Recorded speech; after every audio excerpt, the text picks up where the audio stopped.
Anderson Ford inviting you to come test drive any one of our over 100 F-150s. From rock-solid, dependable work trucks to our state-of-the-art Platinum Series, we've got an F-150 for you.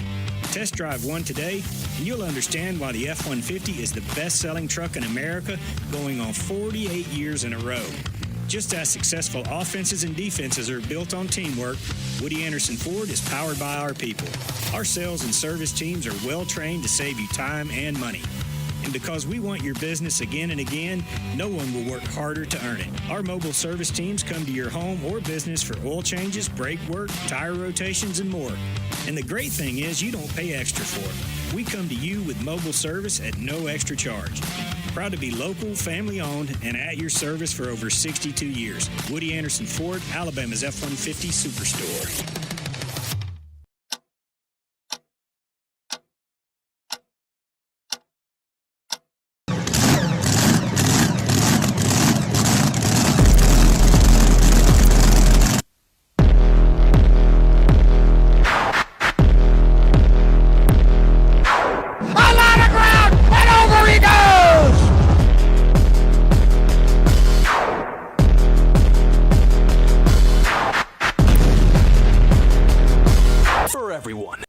I'm attorney Gary Lackey. If you've been injured and need a lawyer right now, and pick up the phone to call, you know, one you've seen on a billboard or on TV begging for your business, do you know who you really get?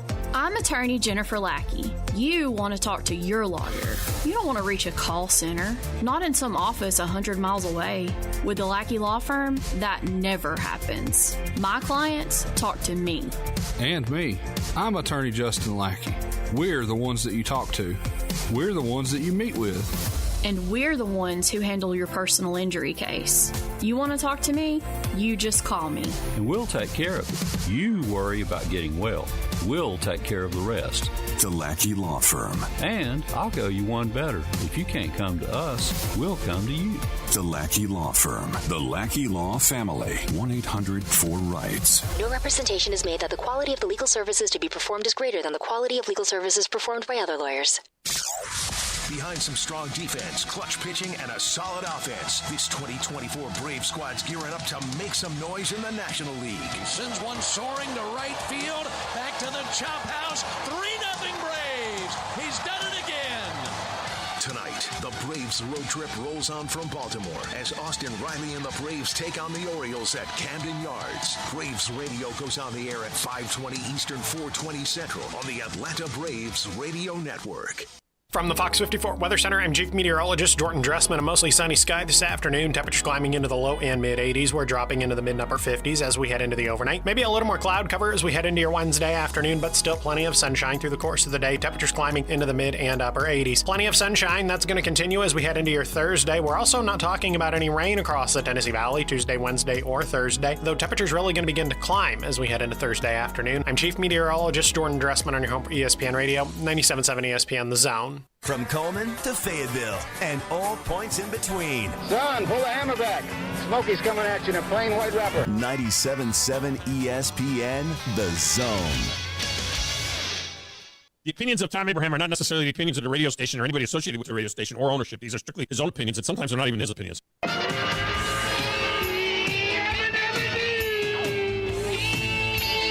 you get me a little typeset? I'm funny how? I mean, funny like I'm a clown, I amuse you? You're tired. Well, the lunchtime whistle and the morning's finally done.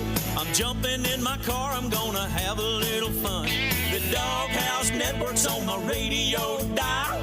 Big Dog's taking care of business for a while. If you're listening to another station I don't understand, but nobody does it like Thom Abraham. Give us a call, Steve. He's a northern-bred, southern-fed, slick-talking guy. Listeners in his posse are the junkyard dogs. The SEC from Tennessee to calling them hogs. From Gainesville up to Lexington to the Tide and Tiger Land, nobody does it like Thom Abraham. I guess I'm on here. Am I on? Can somebody respond?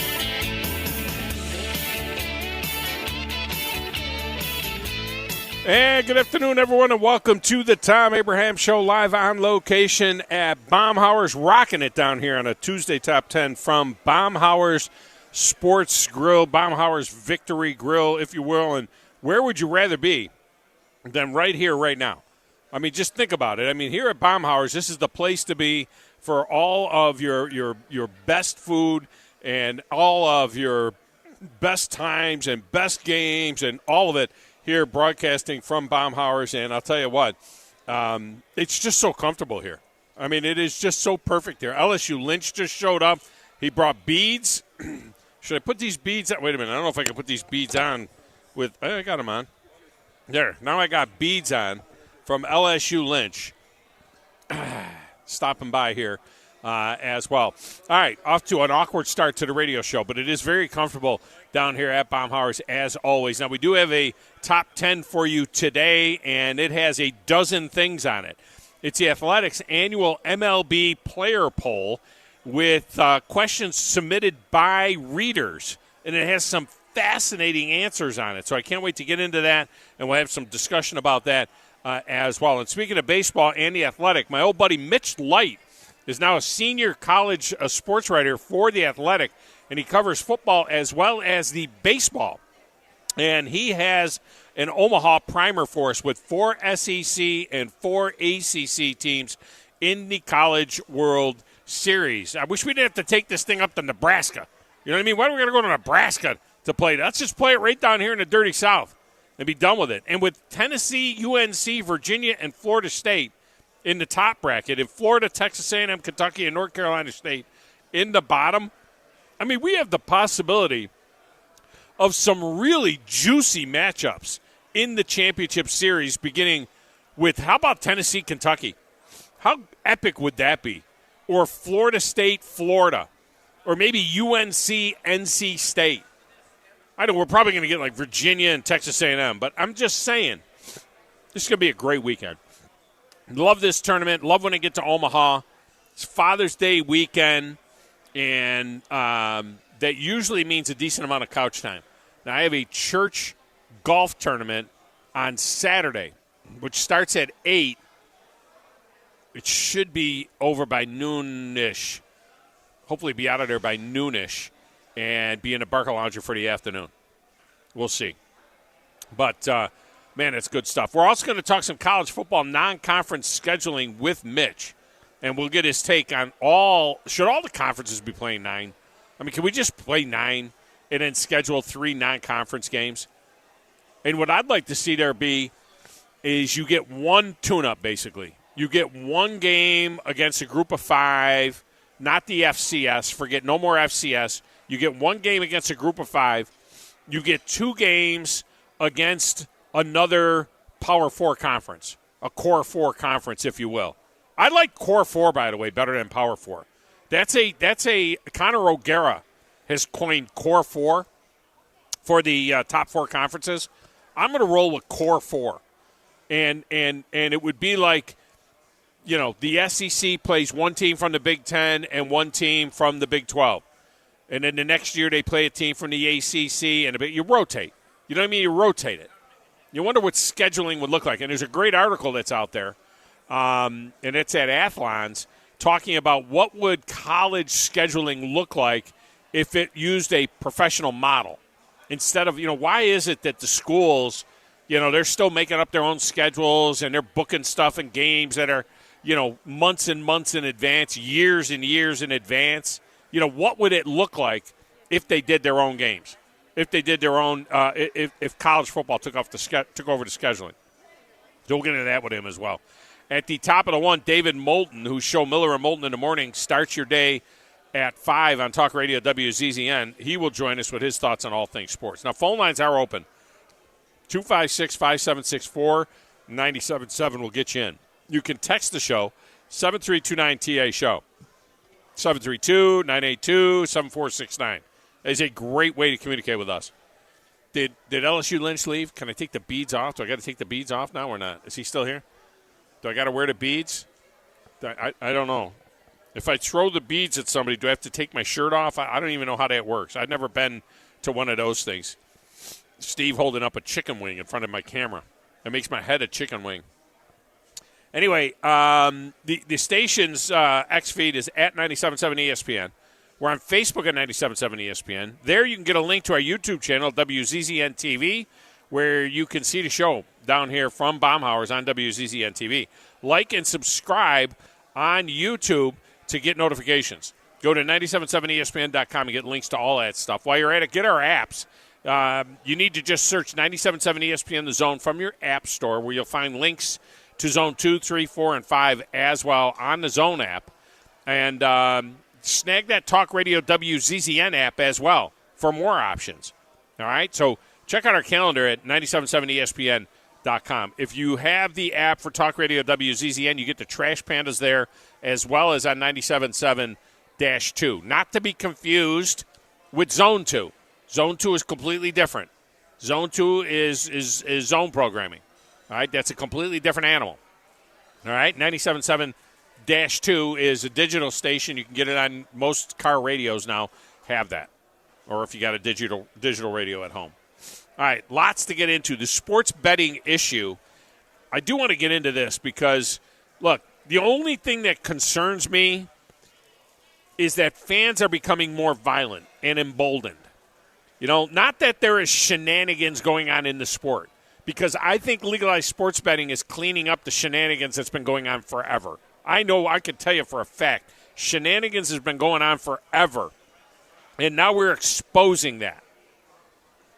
But if there is an issue, and I will allow that there is this issue, the fans are now emboldened. They're not just emotionally invested in the game. A record number of fans are financially invested in the game. And there has been many reports now coming out of professional leagues, especially Major League Baseball right now, being that it's that time of year, where guys are getting, like, death threats and stuff. I mean, they're getting after them big time. Oh, the Bama Lynch boys are here. The Bama Lynch, but he might be LSU Lynch, but they're Bama boys. All right, and they've taken the table front and center. And if my secondary camera is working right now, let's give it a shot and see if it's working right now, because it's been kind of coming in and out. We'll get that camera working, and you'll be able to see those guys. I don't know, that camera, for whatever reason, just kind of comes in and out sometimes, and I don't know why it gets that way. It gets a little funky. But we'll get that cleaned up. All right, playing the platters that matter and the stacks of wax, a man on the phones, and making sure that we stay on the air. It's the one and only DJ Grizzy Grizz. Who in the blue hell are you? What is your name? It doesn't matter what your name is. I'm the producer of this show. If I didn't step up, you're nowhere. I put this thing together out of spit and polish. I mean, this is ridiculous. It's a radio show. It ain't a one-hour television spectacular. I think this is one of the traits of a really good producer. Keep the talent happy. I'm all jacked up on Mountain Dew. Now, Tom. Hey, Tom. He may be the smartest person that I've ever met. Testosterone high today. What's that? Testosterone, whatever the it is. Testosterone. I wake up in the morning, I piss excellence. It really doesn't matter what you think. It really doesn't matter what you say.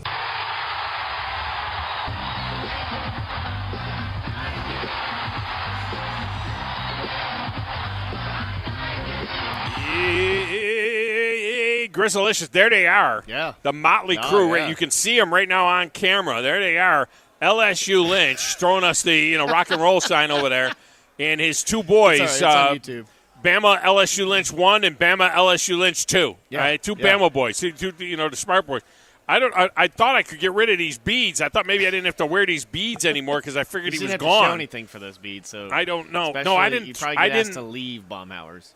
I don't think I have to show anything to get these beads, but they're LSU colors. Maybe if I turn. Wait a minute. If I turn them this way, they get green. So now they're green and purple and gold. They're kind of LSU color beads here. I got to be honest with you. I've never worn. Wait a minute. Is that silver? No, it's not silver. It's gold. It's purple and green and gold. That looks like gold. See, if I wear it like this. You're losing it? I don't know. Moulton's over here, and he's saying it's silver. It's silver. I don't see any silver on here. This looks like LSU gold and LSU purple. That's what it looks like to me. But in any event, I don't think I've ever done any portion of any show before with beads on before. I'm not 100% sure about that. Probably more lively. People walk up to you like, "Why he's got those beads on? What's he talking about?" You know, what's that guy about? Guy with beads, guy with like a shiny necklace on. He's going somewhere.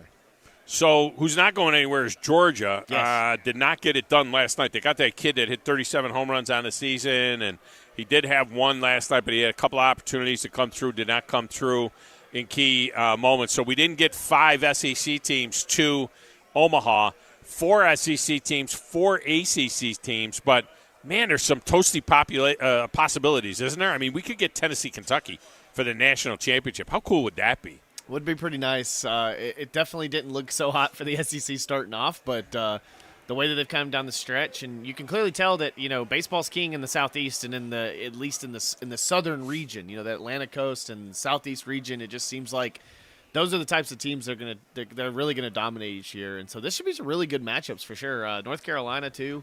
Florida State's pretty scrappy against Tennessee, so we'll see what happens with Tennessee and the way that they went back and forth with Evansville. So. It should be a lot of good stuff, but I would love to see an SEC final for sure. I'm wondering, when they set it up, when they set up the upper bracket and the lower bracket, I mean, there must be some rhyme or reason as to how that, it depends on what region you came out of and so on. I was kind of hoping it would be 2 SEC teams in each bracket, 2 ACC teams in each bracket, but why do we got to keep playing this thing in Omaha? I mean, I get that Omaha, is like, a thing. Play it in Hoover. Get to Omaha, but, yeah, I mean, let's get it. Now, Hoover's not as nice as the Omaha Stadium is. Omaha Stadium is where you love baseball, much nicer than the that. Best, But where could we play this in the South? I tell you what, I mean, you could play it at Truist Park and probably damn near fill, I think, for this deal. Yeah. But play it in Nashville, play it in Hoover, play it somewhere. Yeah. I'm just saying, like, somewhere that's, like, in the South where you're going to play. If you're going to play in a big league park, put it in a big league park, too. I think that's kind of cool. That's a nice feel. That's what they let the little kids do and some of the high schoolers do when they're playing. So, Florida State is a possibility. UNC, NC State is a possibility.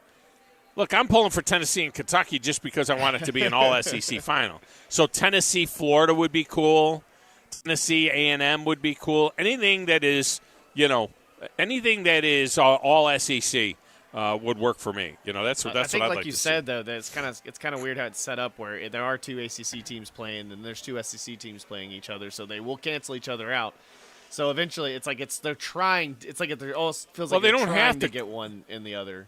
That's what I'm saying. They don't have to cancel each other out. Yeah. I mean, we can get, there's one SEC team, Tennessee, in the upper bracket. So we could get, there's still an excellent opportunity. The number 1 team in the country is in the upper bracket. So there's an excellent opportunity that we could get an all SEC final. It could happen. There's a story that has come out on USA Today from Bob Nightingale that I thought was kind of interesting. It says they received death threats. They are followed home by strangers. They are abused and derided. These are major league players who can tell you all about the menacing threats that have been afflicted upon their lives since MLB and gambling companies got into bed together. You hear it all, man. Arizona Diamondback closer Paul Seward told USA Today, you blow a save, you don't come through, you get it all. Bleep you, you suck, you cost me money, bleep you and your whole family, I'm going to kill you and then kill your family. He says it gets ugly really quickly. It's scary and it's sad.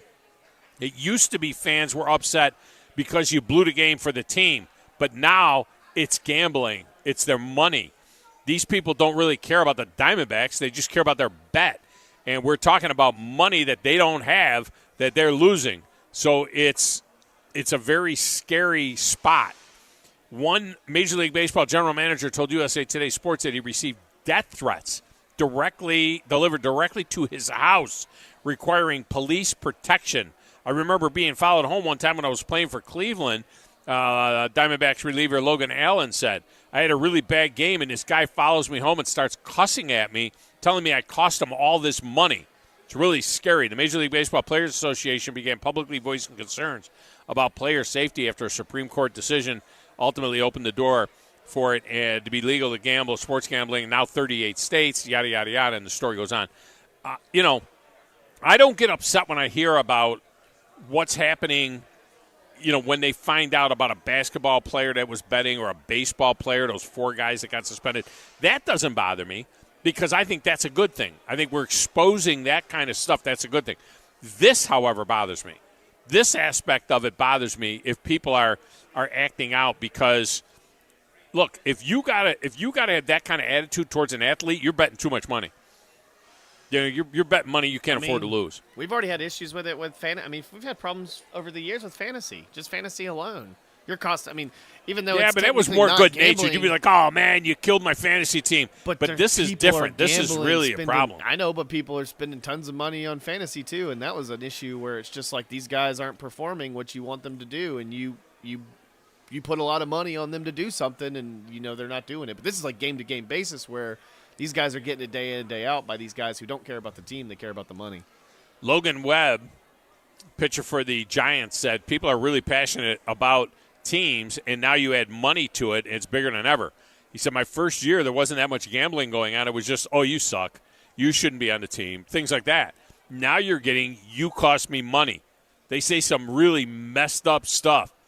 I get a lot of that with strikeouts. Hey, I got money on you for strikeouts. Are you gonna hit it? I always look up and say, probably not. There are times it gets pretty serious. Dang. That's crazy. Take the under. Yeah. That is probably not. I'd be asking the guy before you place the bet, That's the thing. It's the props. Yeah. That's the thing that it's really that gets crazy. Players like Giants third baseman Matt Chapman and Diamondbacks first baseman Christian Walker come to the plate. Instead of their own fans cheering for them to get a hit, fans will remind them that they have them in their parlay, and they better hit a home run or at least get a double. People are always talking crap, Walker said. You walk in the on-deck circle, and someone's like, come on, I need you. I need +-2. Hit a double for me.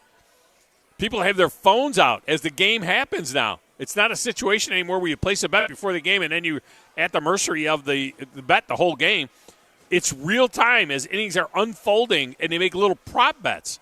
I can show you my DMs that are full of people talking crap, saying how you cost them money and saying some nasty stuff. That's part of it. It shouldn't be part of it, but it's part of professional sports now. It has become so appalling that fans are now requesting payment from players for lost wages and bets. Fans used to say to me, you're a bum, Chapman said. Now that they have all this money on us, fans will talk a lot of crap, and I have fans sending me Venmo requests for money. I had to change my Venmo. Venmo me the money. Be one of those. Oh, God. Crazy. I was just saying it's going to be one of those commercials you see on the local television where it's like, did you lose money in a ball game? Yeah. You could get money back for this. It's gambling. What do you not understand? That you're throwing money at it. It's like it's like anything. It's like investing in something. No Giants different. reliever Tyler Rogers said, I had to make my Venmo private because I'd blow a game or something, and people would find me on Venmo, and they'd send me requests, hey, you cost me $1,500. You better pay me back. It definitely gets people a lot more upset than it used to. Tommy Pham spends time at the Las Vegas casinos in the offseason. He sees how gambling has dramatically changed fans' acrimony in recent years. It's getting completely out of hand, Pham says. As a blackjack gambler myself, you shouldn't bet on anything you're not prepared to lose. But we know that doesn't happen, and it brings out all sorts of keyboard warriors, and it's getting worse and worse. According to Benjamin Tucker Paz, a 24-year-old sports gambler, he pled guilty for sending a string of social media messages to 4 players on the Tampa Bay Rays and 1 player on the White Sox after a 2019 game that the Rays lost. Here's a sampling of the messages to one Rays player. Quote, I will sever your neck open, you pathetic bleep. Quote, I will enter your home while you sleep and sever your neck open. That must be his go-to. I will kill your entire family. Everyone you love will soon cease. I will cut up your family, dismember them alive. Dang. Pats also send threats to players on the Braves, San Diego, Oakland, Cleveland, Baltimore, Kansas City, and Toronto. And he pled guilty, and he got 3 years probation and 6 months home confinement. Not a single day of jail time. Wow. You start opening up the loony bins and just Man. throw this guy straight into a straitjacket. Just nothing. Don't give him anything, because that's borderline like going after the guy and just like putting the guy away for a long time. Just on the extremeness of that. That is insane to get to that point. That is really bad. I mean, that's nuts. And then, of course, they talk about Ohtani's interpreter making 19,000 bets without telling a soul. 19,000 bets and never told anybody. He was smart because apparently we never got tracked or anything. Well, also he wasn't an athlete, so it's crazy. Anyway, so that's out there as well if you want to jump in on that. All right, we're going to get a break in here. When we come back, Mitch Light will join us, and we'll talk some college football with him, and we'll also talk some college baseball with him next, right here on 97.7 ESPN, The Zone.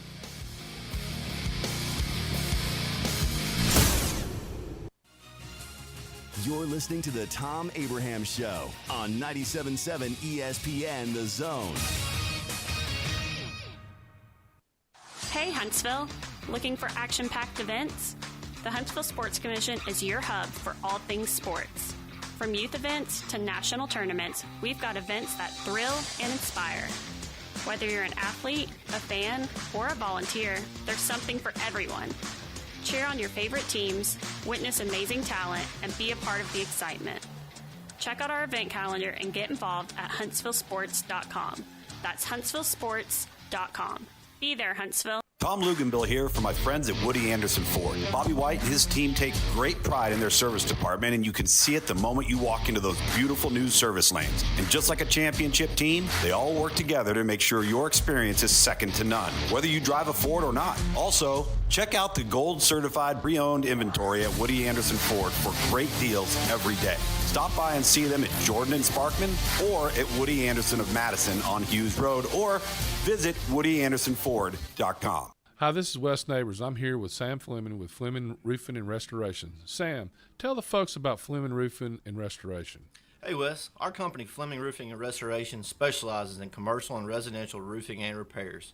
I'm a fifth-generation Huntsvillian, and our family's been doing construction business in Huntsville area since 1965. Sam, what kind of roofs does Fleming Roofing and Restoration do? Our guys are skilled enough. We can come out and address any kind of leaks or issues you might have on your commercial, on your metal roofing, on your shingles. We can do anything, and we can offer you a solution to repair it, or we can replace it. Well, you guys also do insurance restoration. Our staff has 10-plus years of experience as insurance adjusters, and we really do know the inside and out of the claims process at Fleming Roofing and Restoration. Check out Fleming Roofing and Restoration online at FlemingHSV.com, or you can call or text them at 256-651-9440. Hey, Wes, we show up. Are you tired of power outages disrupting your life?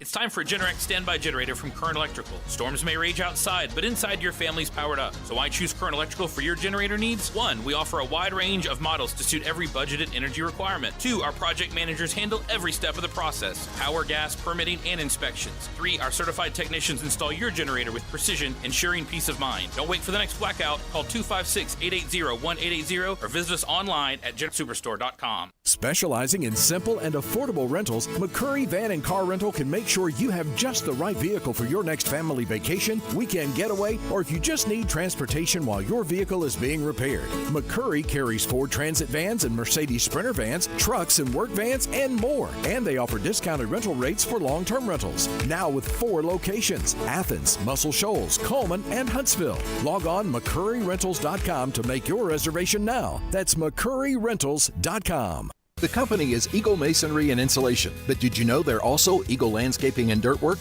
Eagle can take care of all your landscaping needs, including irrigation, sod work, and planting, both plants and trees. On the dirt work side, Eagle can grade and build your pads, haul dirt in or out, and even do erosion control. Philip Love and his team can do it all for you. The website is the same, insulatewitheagle.com, as is the phone number, 256-755-1556. Give them a call and see what Eagle can do for you.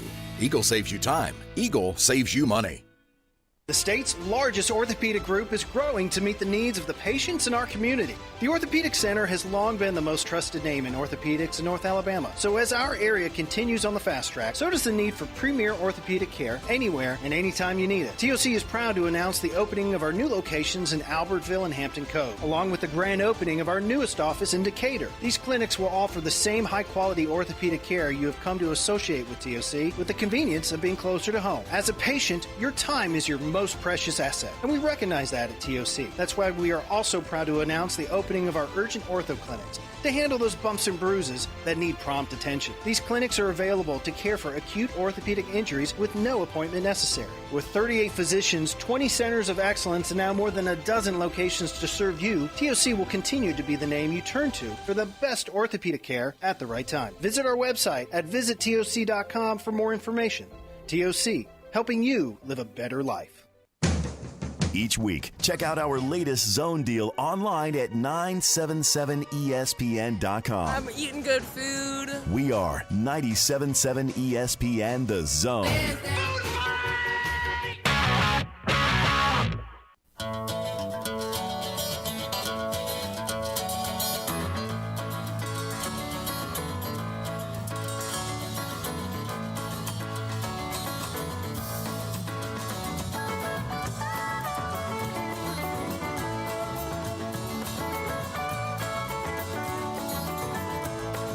That's sweet in the ears, man, right there.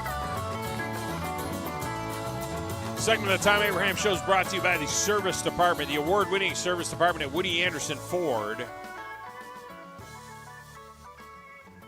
They will keep your Ford or other brand in perfect working order as they do for us. And you know what? If it's a bigger problem than the expert service technicians, they're going to quickly diagnose it. They're going to use state-of-the-art tools to resolve it.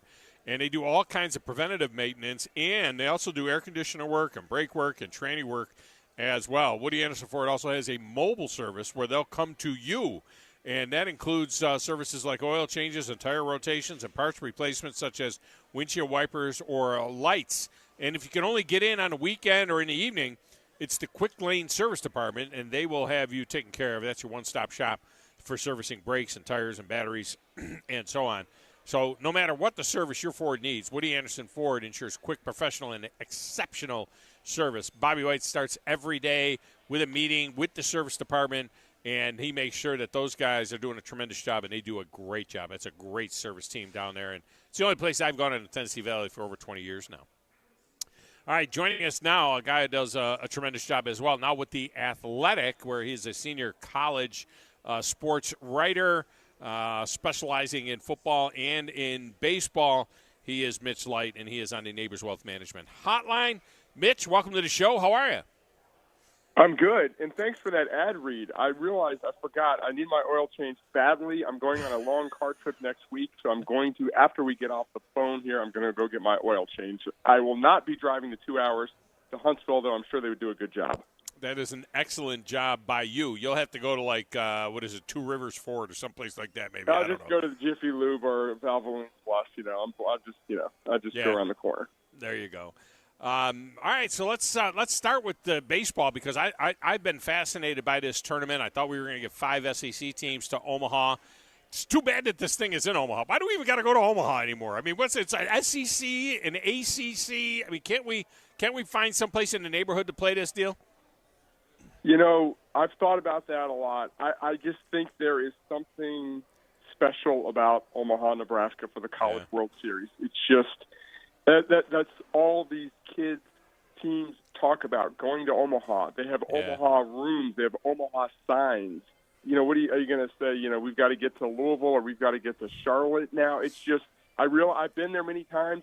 It's not easy to get to, especially when you've got to go, like if you're not planning ahead and you got to make a trip like 4 days in advance. But it's just a great venue. It's a town that embraces the event, and they've got no problem filling that place up. So it's not like they're playing in front of, half-empty crowds. So I am pro Omaha. Do you know the origin of it? Why it's Omaha? I mean, was there a time when, because baseball's always been huge in the South, obviously, but there must have been a time when teams around the country were more competitive in the Big Ten and in the other conferences they are now. But how did Omaha end up with this thing? Do you have any idea? That's a great question. It seems like I've read it before, and I know, listen to the broadcast last night, that the Georgia-NC State game, Tom Hart was telling a story about how one year, I think it was 1941, it was in Kalamazoo, Michigan, and it was just two teams. I forgot. It was someone against Yale, and George W. Bush was like the first baseman for Yale. That was the point there. So it hasn't always been in Omaha, but, once it got there, then the aura of Rosenblatt Stadium, and then they built a new one downtown there. So I don't know what the contract is, but I know it's not going anywhere soon. But that's a good question. No, it is awfully cool, and this is a cool group of teams that have made it there. 4 from the SEC, 4 from the ACC, and none of them are Vanderbilt. I mean, to me, Vanderbilt and South Carolina probably were the two biggest disappointments, and Florida was the biggest surprise to get there. But in the end, I thought that Georgia had an excellent chance in that series. But what a crazy series that was, with all the runs that were scored, people blowing people out. In that game, going back and forth, and then last night, NC State getting Georgia. Yeah, it was not the most compelling series, the Georgia-NC State, because the games were really close. Last night was close for a while. I thought the first weekend of the regionals was the best that I can remember. I watched more college baseball 2 weeks ago from Friday morning to Monday night than I ever have. The regionals were good. There wasn't quite as much drama in the regionals by the fact that we didn't have many series go 3 games. But I don't know if you watched that Clemson Florida game on Sunday. That was one of the best college baseball games I've ever seen. I was sitting there with my son. I was like, I didn't really have a dog in the hunt. I was like, I just hope this thing keeps going. It's just a great game. College baseball has its warts. I mean, if you ask me, I think there's a little too many home runs. I think they need to do something with the ball and stuff. But I just love the drama. I love the postseason format. I love the 4-team regionals, then going to super regionals. So I think it's a great sport that's obviously growing in popularity, Tom, if you look at the crowds, around these regionals. Yeah, no, I think the tournament format is outstanding. Is it the ball or is it the bat? I mean, can they continue to deaden the bat? I remember, when they went to the BB Core bat, and they've steadily tried to, get this bat more to react like a wood bat, and they haven't quite gotten there. But is the ball dramatically different than the ball that they use in the minors and in Major League Baseball? Yeah, I think it's the ball. I'm not an expert in this, but I think the ball is part of the problem. I think they lowered the seams a few years ago. I do think the bats are hot. I mean, there's no doubt the bats are hot. I mean, the game has changed dramatically in the last 10 years. I'm writing something up, but SEC teams hit 667 home runs in league games this year, just in league games. 10 years ago, kind of the height of the dead ball era, they hit 185. Think about that. 667 10 years ago, 185. That's league games only. Christian Moore from Tennessee led the league with 20 home runs in league games. That's more than 10 teams hit in 2014. Wow. So it's almost a different sport. I think Georgia might have hit 5 home runs in league games 10 years ago. Yeah. It was more pitching and defense. So I think the sport needs to find a happy medium. I'm not going to stop watching. I think people obviously like runs, but some of these parks are so small. Georgia, Wake Forest, Tennessee. It's just you see a guy hit a pop-up and it's gone. So, maybe that's what the powers that be want. They want the offense, but I'm guessing a lot of coaches like to see more of a happy medium. Yeah, and it feels a little bit like beer league softball right now. I mean, there's just a little too much pop in those deals. I mean, the one kid from Georgia had, 37 home runs on the season in maybe 60 games? I mean, that's the equivalent of hitting 100 home runs, in Major League Baseball in 162 games. 100 home runs isn't right, yeah. Yeah, I mean, if you you're old enough to remember, obviously I am too, but back in the college baseball wasn't as big of a thing, but just go, anyone with to Google Pete Incaviglia college stats at Oklahoma State, just unbelievable. That was back in what they called the gorilla ball era where everyone took the ball out. So that's the one thing, the sport has changed so much over the decades, the offensive numbers, and obviously we're in a very offensive era right now. Also in a very strong SEC-dominated era. I didn't have a dog in a hunt either, Florida and Clemson, except for the SEC, and I'm just always pulling for the SEC. That catch that kid from Clemson made, though, that was sick. I mean, he didn't run 50 yards like Willie Mays did, but still, he leapt up in the air, pinned the ball against his chest, That was one of the best plays you ever want to see. And the drama of the moment. I mean, saving his season for another inning anyway. But the drama of and then the kid that hits the double that plates the 2 runs to win the game for Florida is a 250 hitter, and he comes up with the big hit. It was amazing. And I mean, I said on social media that that considering the circumstances, that has to be one of the best catches in college baseball history. And I was not a great high school baseball player, but I played center field, and any outfielder will tell you by far the hardest ball to judge is the one hit right over your head. If it's hit side to side, you can get a beat on it, whatever. But and he got a pretty good jump on that, and just the athleticism to jump up and hold the ball. And he's the same dude who hit the 3-run homer in the top of the 9th with 1 out there. So just, incredible drama in that game. And I wanted to see Clemson win because I wanted to see a Game 3 in that series. Yeah, people don't realize how much – I played outfield as well, and they don't realize just on a routine ball, if you got to run a ways to get to it, how much the ball is bouncing around, how hard it is to just kind of keep an eye on that ball and look it in, because that thing's all over the place. It looks like a hand grenade, coming down out there. Mitch Light with us here talking a little bit about Omaha now. Tennessee has looked great. And by looking great, I mean the way they play, not the way they look in those black uniforms. I mean, could somebody tell Tennessee that your colors are orange and white, for God's sakes? A little bit of black trim around the numbers, that's fine. But, man, that black it's just not Tennessee. But they look really, really good. We have, the way these 2 brackets are, though, we have an opportunity to get Florida, Florida State, NC State, UNC, or Tennessee, Kentucky. I mean, think about the potential matchups that we could have. That could be, a great – you wish it was a best of 7 and not a best of 3. Yeah, it's going – I mean, the great thing about this field, everyone likes the Cinderellas like an Oral Roberts last year, or is that all these teams are great. And we had 5 of the 8 regional of the national seeds and 2 other number 1 seeds make it in NC State and Virginia. And then the quote-unquote Cinderella, Florida, is a preseason top 5 team, which everyone knows has one of the best rosters in the country.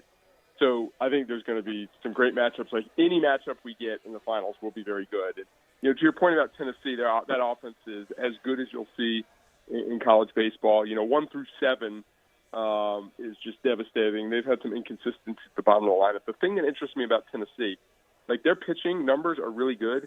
I think they're second in the SEC in ERA and all that. But they don't have that true ace that you usually see from a national championship winning team. Like Drew Beam, their Saturday starter, is a 3-year guy. He pitched in Omaha, but his numbers aren't great this year. He's been inconsistent. Not saying that Tennessee can't win, but if they don't win, in my opinion, it's because they lack that true number 1 ace that most national championship caliber teams have. Kentucky's never been there. How much of an impact will that be for them?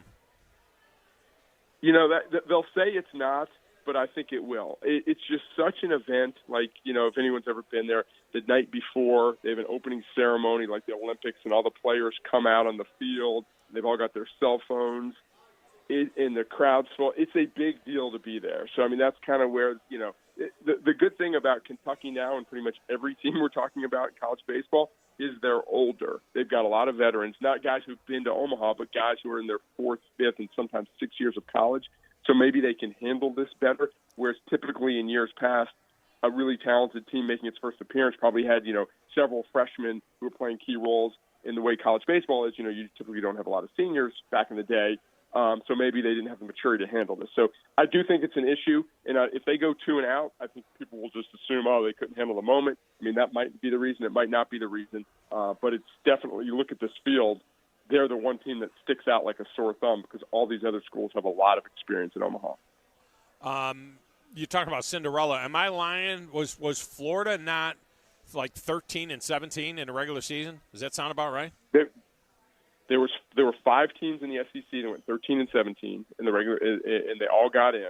Florida was 1 game over 500. You have to be over 500 to make the tournament. And they've been living on the edge for the last month. And they went to Hoover, 2 games over 500. They lost in the first round of the tournament to Vanderbilt, so they finished 28 and 27 or whatever it was. But they had really strong metrics. They played the toughest schedule in the country. In this era now with football schedules, but baseball schedules too, imbalanced schedule. Like, they played all of the elite teams. They played Arkansas. They played Texas A&M. They played Mississippi State. So they played all the good teams in the SEC. So I was very in favor of Florida getting in, not just because I'm a quote-unquote SEC guy.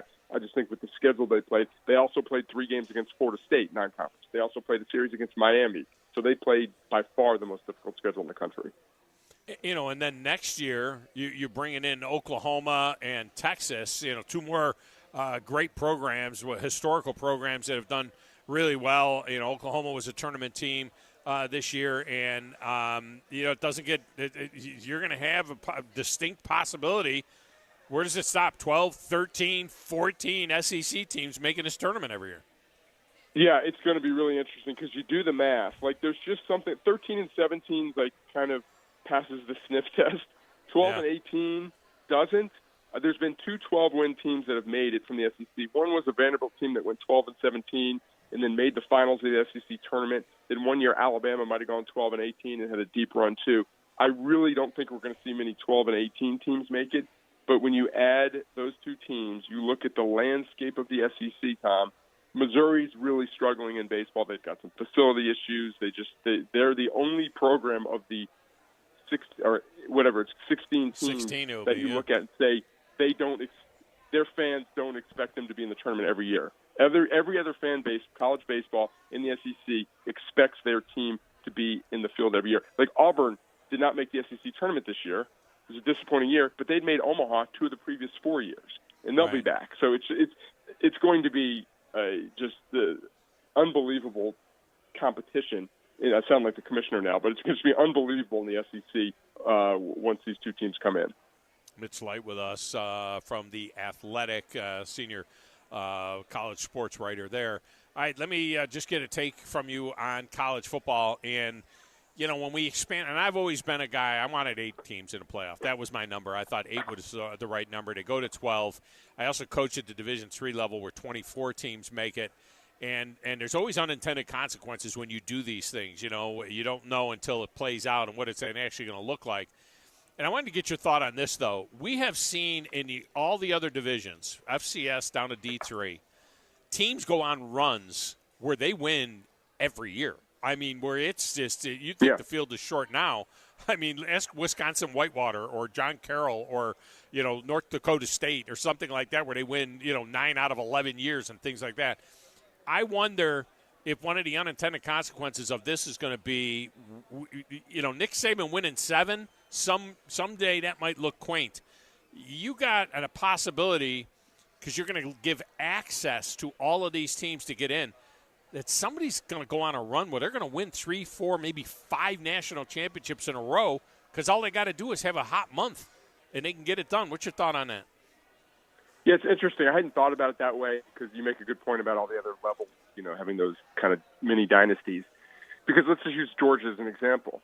Georgia, in the current format, 4-team, if they have a hiccup up at the wrong time or 2 hiccups, they're out. Now they can survive that. They can, not saying this is a bad example, but not saying they play an injured quarterback. But let's say a guy needs an extra week off. They know, okay, even if we lose this game, we're still going to get in the field. We still have, in December, we'll still have the most talented roster. We know we can win 3 straight games or for whatever it is we need to win. Where in years past, teams were playing with so much more pressure because they had to get in. We're seeing there's still a concentration of talent. I mean, things are spread out a little bit because of the portal, but we're still seeing, as far as recruiting, a concentration of the very best players still going to, Georgia, Ohio State. We'll see if Alabama's still in that mix. They're off to a good start. So these teams are still going to have the most talented rosters, and the fact that they just need to get in and then kind of get reorganized and reset, they can go on those runs there. So, yeah, I would not be surprised if we see a Georgia in this new format win 4 out of 5 years, where in years past they might kind of shoot themselves in the foot for a game or 2 and not even get in the field. Yeah, I mean, systematically you cut them out. I mean, we used to have 2, and so just by format, it was very, very difficult to win year in and year out. And then we went to 4, and it's the same scenario. Now you're going to give these teams a bite at the apple, with a couple of losses. It's going to be dicey. I'm just saying, watch out. You're liable to see some. You take a young guy like Kirby Smart that's already got 2 national championships, and if that dude coaches another 20 years, he could win 5 or 6 more. I mean, someday we could be talking about a guy like they do in the other divisions, a guy that's got 8, 9, or 10 national championships. Where the system used to stop Bear Bryant, or the system used to stop, Nebraska and Tom Osborne. Who knows what those teams would have done if they'd have let him in and just given him a shot at it. That's the thing that I'm concerned about. Not that I'm concerned about it, because I think the best should have that opportunity. But Right. Don't be surprised if this field gets really short.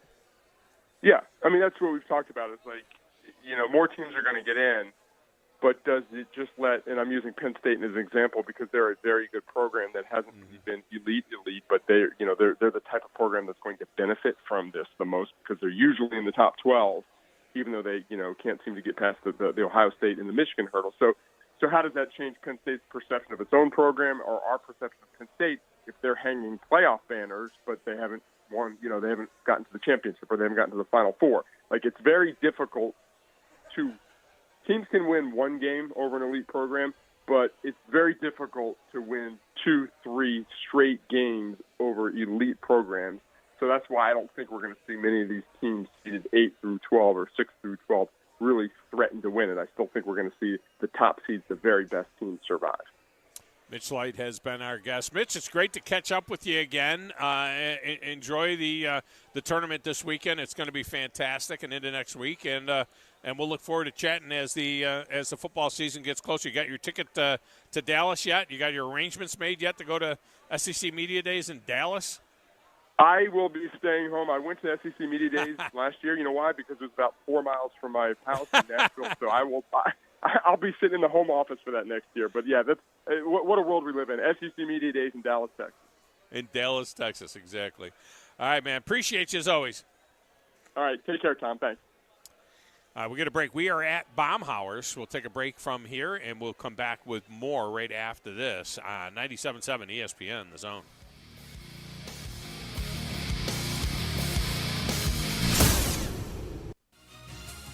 You're listening to the Thom Abraham Show on 97.7 ESPN, The Zone.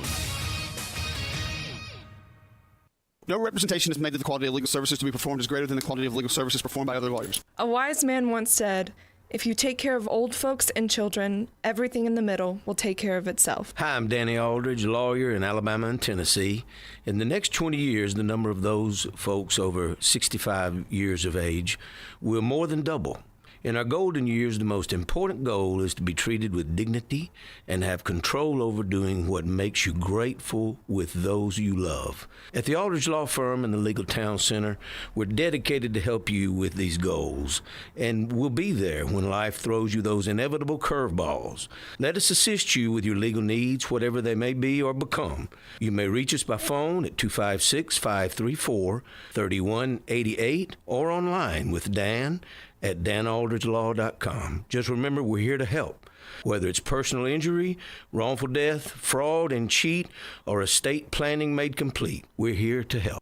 Organizations using Salesforce know how powerful the platform is and how much time, money, and headaches it saves if it's set up right and you know how to use it. Let's face it, Salesforce is complicated and time-consuming to figure out, and a lot can go wrong now and down the road without expert help. That's why most Salesforce users work with an implementation partner like Higher Echelon, so they get the absolute most out of their Salesforce investment. Higher Echelon is a 5-star Salesforce consulting partner who won Salesforce Military Hiring Partner of the Year. President Dr. Joe Ross is retired Army who played and later coached for the cadets. He puts that experience to good use at Higher Echelon, where they pride themselves on hiring veterans. Look, not all Salesforce partners are the same. Don't put your company at risk by going with an inferior partner. Higher Echelon is the trusted partner you can count on to get you up and running and seeing returns on your Salesforce investment in a fraction of the time it would take if you go it alone. Go to higherechelon.com. That's HIGHERECHELON.com to learn more. Go higher and go Army. Byram Energy Solutions is your one-stop shop for all your petroleum needs. They have over 50 years experience in the business and offer bulk sales of all grades of gasoline and diesel fuel. Byram Energy Solutions has diesel exhaust fluid, multiple grades of motor oil, hydraulic fluids, and many different types of grease. They provide on-site fueling, on-site loaner takes, inventory control, and fleet fuel management. You can also stop by their warehouse on Highway 231 in Lacey Springs and get any of the products they offer. Visit Byram Energy on Facebook to learn more. Chapman Commercial Realty, your source for Alabama commercial real estate. Chapman Commercial Realty has the experience and expertise you're looking for when making commercial real estate decisions. If it's office space, retail space, investment property, or project development, Chapman Commercial Realty is your answer. Call Bill Chapman today at 256-656-8413. That's 256-656-8413. Or find them online at chapmancommercialrealty.com.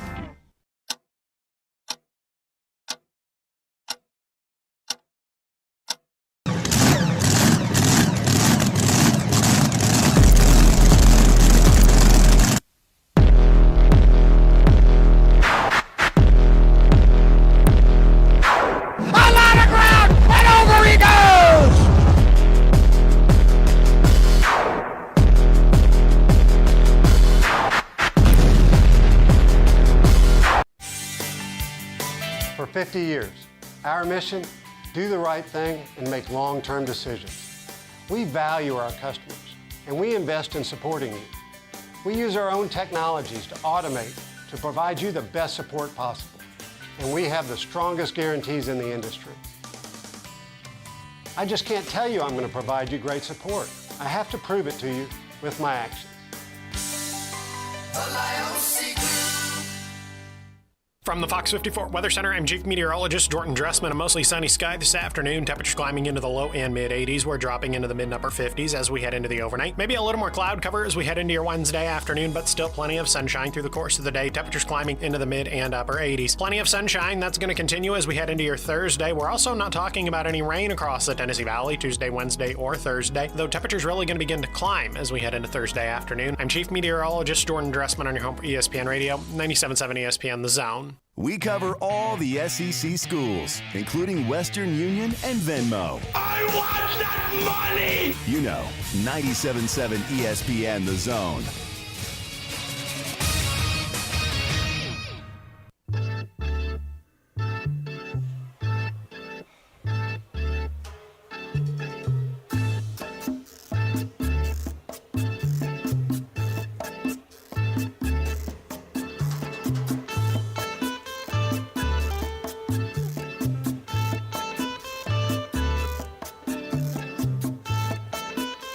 Segment of the Thom Abraham Show is brought to you by the Orthopedic Center, where thousands of area residents have received world-class care from the Valley's most trusted and experienced group of orthopedic surgeons and medical specialists. That's TOC. They service the Huntsville Havoc, Alabama A&M, and most of the high schools in the region, 13 locations throughout the Tennessee Valley. If you have orthopedic problems and are considering professional care, well, TOC is the only logical choice. I mean, whether you have a work-related injury or got sidelined playing the sport you love, you need the best care, the best physicians, and the best facility to get you back in the game. I think you'll agree that the Orthopedic Center is right for you. Stay in the game with TOC. All right, coming up at the top of the hour, David Moulton will be joining us from Miller & Moulton. We'll get into a number of different topics with him. Amari Cooper, former Alabama wide receiver Amari Cooper, is not in camp with the Cleveland Browns. It is an unexcused absence. He is looking for a new contract. He's got 1 year to go on his 5-year deal. They paid him $100 million, and he's getting it all. He's scheduled to make the final $20 million this year, and he's looking for a new deal. Amari Cooper's 30. I don't know what you do for Amari Cooper. I mean, the guys that are at the top of the board right now, there's only one, Tyreek Hill, who is the 4th highest paid wide receiver. Tyreek Hill makes $30 million a year. He's got a couple of years to go in his deal. It's just a weird age. Devontae Adams is 32. Cooper Kupp is 31. I'm not sure what Cooper's looking for. David Moulton is next right here on 97.7 ESPN, The Zone.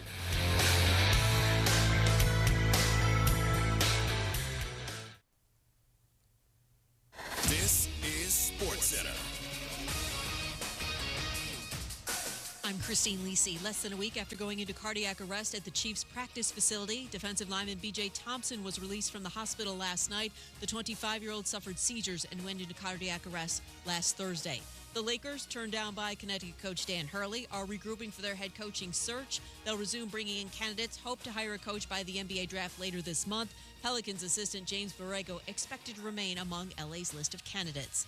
The WNBA announced the first month of its season drew its highest attendance since the league's second season in 1998 and the best television ratings in its history. The latest evidence of the surging popularity of the WNBA since adding rookies like Indiana's Caitlin Clark, Chicago's Angel Reese, and LA's Cameron Brink. In addition, merchandise sales up 236% from the same period a year ago.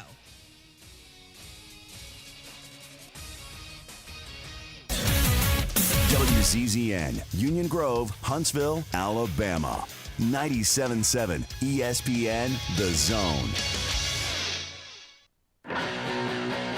Your Rocket City Trash Pandas are on the road to the Mississippi Braves tonight at 6:20 on Talk Radio WZZN, 97.7 HD2, and the Talk Radio WZZN app.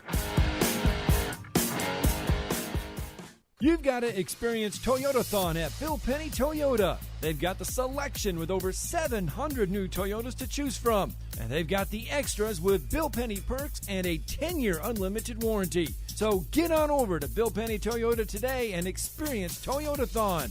Bill Penny Toyota in Huntsville and online at BillPennyToyota.com. Bill Penny's Toyota 10-year unlimited warranty is valid through the 10th year of ownership. Valid on new vehicles only. See dealer for details. SportsMed is the official team physicians of the Rocket City Trash Pandas. And if the pros trust SportsMed, you can too.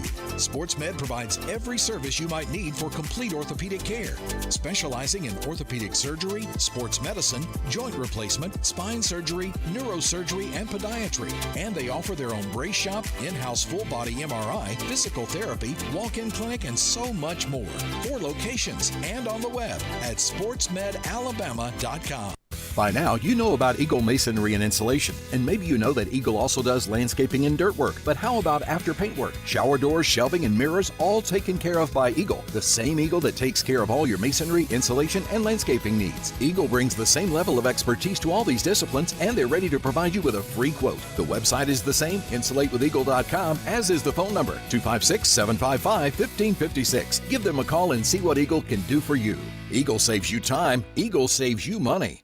Valley Equipment Rental has grown by leaps and bounds over the past year and is adding more and more equipment to their already impressive fleet. Valley is a locally owned family equipment rental business serving the entire Tennessee Valley. They concentrate on the local contractors, building repeat business and specializing in long-term rentals for their local contractors. The benefit of long-term rental is that they stay on top of their assets. If something you own goes down in a field, you have to stop and fix it before you can finish the job. With Valley Equipment Rental, they will fix it on site or bring you another machine while that one's being fixed. More importantly, Valley is locally owned and operated, which means when you have an issue, you can get someone on it right away, right here in the Valley. Heck, ask for Ross Roberts, the owner, if you like. Try calling one of the big box national outlets and asking for the owner. That's if you can even get through the automation. Buy local. Buy Valley Equipment Rental. Valley Equipment Rental has 2 locations, one on the North and South Parkway. Learn more at valleyequipmentrents.com. Behind some strong defense, clutch pitching, and a solid offense, this 2024 Brave squad's gearing up to make some noise in the National League. He sends one soaring to right field, back to the chop house, 3-0 Braves. He's done it again. Tonight, the Braves road trip rolls on from Baltimore as Austin Riley and the Braves take on the Orioles at Camden Yards. Braves Radio goes on the air at 5:20 Eastern, 4:20 Central on the Atlanta Braves Radio Network. From the Fox 54 Weather Center, I'm Chief Meteorologist Jordan Dressman. A mostly sunny sky this afternoon. Temperatures climbing into the low and mid-80s. We're dropping into the mid-upper 50s as we head into the overnight. Maybe a little more cloud cover as we head into your Wednesday afternoon, but still plenty of sunshine through the course of the day. Temperatures climbing into the mid and upper 80s. Plenty of sunshine. That's going to continue as we head into your Thursday. We're also not talking about any rain across the Tennessee Valley Tuesday, Wednesday, or Thursday, though temperatures really going to begin to climb as we head into Thursday afternoon. I'm Chief Meteorologist Jordan Dressman on your home for ESPN Radio, 97.7 ESPN The Zone. Follow us on Twitter. Subscribe to us on our YouTube channel and Twitch. Just search 97.7 ESPN. We are 97.7 ESPN The Zone. The opinions of Thom Abraham are not necessarily the opinions of the radio station or anybody associated with the radio station or ownership. These are strictly his own opinions, and sometimes they're not even his opinions. You need to be more like a dog. Like what you guys are doing. You've got your fingertip on the pulse of your listeners. You guys know what they're talking about. Be a dog. God bless the show. You are the Messiah. We need more dogs. This is the best show on radio. The big dog, Thom Abraham, is here with you. Hey, I see you. I see you, dog. So settle in and get your bark on. That's my dog. Now live. Here he is, the big dog. Let's go, baby. Thom Abraham. How you doing? How you doing? How you doing? How you doing? How you doing? How you doing? How you doing? How you doing? Look, I don't speak Spanish. I don't know how to say this, so I'm going to choose my words very carefully. I think you're a psycho. Do you know who I am? I mean, that guy sounds like Elle McPherson farting into Miles Davis' trumpet. I guess I'm on here. Am I on? Can somebody respond? Get off my lawn. I have to drag my Yankee ass out of here.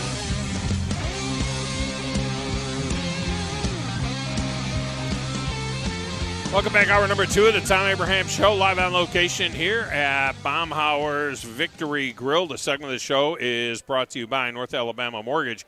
Whether you're in Tennessee, Florida, or Alabama, it is North Alabama Mortgage for you. You can use your equity to eliminate consumer debt forever and then refi later to a lower rate and a shorter term when the rates drop. They will drop. And if you're interested in buying an investment or a second home at the lake or at the beach or in the mountains, North Alabama Mortgage has great programs to help you make that happen. Just go to northalabamamortgage.com to learn more. Brian Hammaker, our friend there at North Alabama Mortgage, and they will help you out. Brian also in North Alabama Mortgage buying a table at the Woody Anderson Ford Rocket City Awards presented by the Huntsville Sports Commission coming up on Monday night at Mars Music Hall. You see LSU Lynch and his boys there. Grizz, they threw beads at me, and he walked in, and I'm wearing them because I can't take them off because he's still here. I'm kind of waiting for him to leave because I figure it would be rude. But I don't know bead etiquette. I'm not sure. It's a camera went out. I think it's a gift. It's a gift. Yeah, I was about to tell you your camera went out. I don't have to. What my question is do I have to? I mean, I'm not supposed to, flash anything or anything, am I? They threw beads at me. No. Is it like if I throw beads, then I get flashed? You get asked to leave the Baumhauers. That would be bad. Yeah. That would be bad if I had to flash anybody here at Baumhauers. That'd be pretty bad. Don't scare the children that are there. Every morning on Talk Radio WZZN, David Moulton and Mark Miller get you started with Miller and Moulton in the morning, and David joins us now in a Neighbors Wealth Management Hotline. He's also on WZZN TV. Those of you that are watching there, maybe David knows the etiquette. I don't even know. It's not even like Mardi Gras time or anything. They just threw me beads. David, am I supposed to flash something? Am I supposed to show something for beads? No. No? No. I just First put them off, on and that's different. It is different rules by gender. It is. Okay, I can document it. Secondly, so I'm not being chauvinistic here in any way. Secondly, you could then give beads to others as a gift. You could be welcoming. If you know. You could use those beads as, kind of like when you land in Hawaii and someone puts the lei over your neck. That you could use it as a welcoming way. Welcome to the Thom Abraham Show. Welcome to Baumhauer's. Here you go. Thanks for coming. I recommend the wings. Yeah. Well, my youngest son, Captain Cool from the Morning Blitz, just showed up. I'm going to give you these beads. If I give you these beads, I think you're supposed to pass them on, right? Lynch, you're supposed to give them to your youngest son. I'm just coming up with a reason to not wear these beads.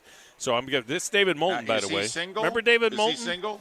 He's single. His girlfriend is sitting at a table with him over there. Well, then he's not single. I mean, if he's there single with a young lady, he's not single.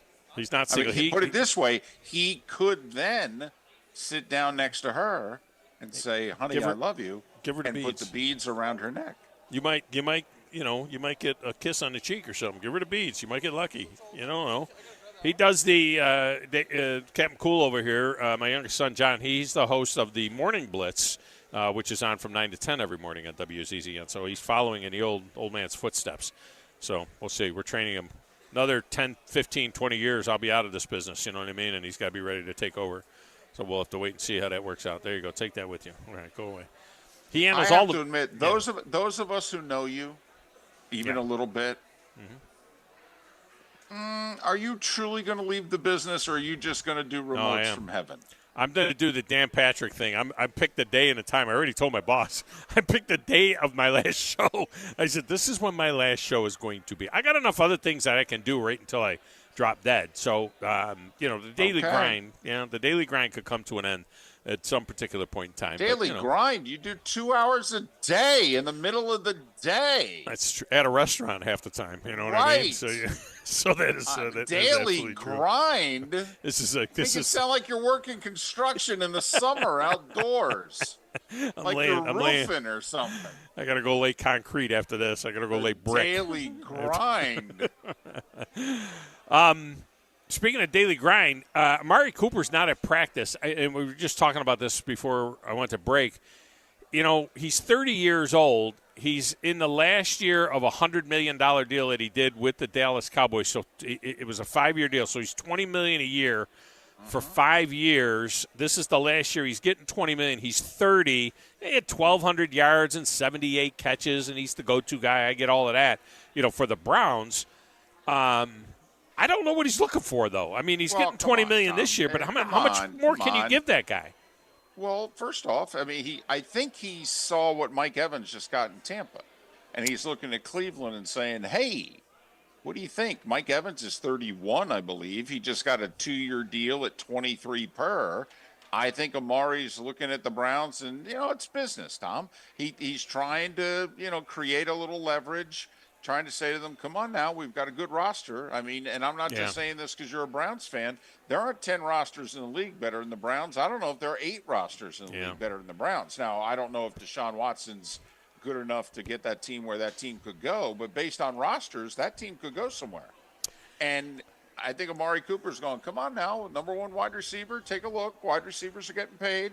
Yeah. I think Amari, if the Browns offered him the Mike Evans deal and a 2-year extension right now, 22.5, 23 per, I think Amari would sign it. So you're not showing up for $3 million? I mean, don't you go to practice and keep working on this? Tom, for $3 million a year? It's business, all right? Yeah. First of all, it's.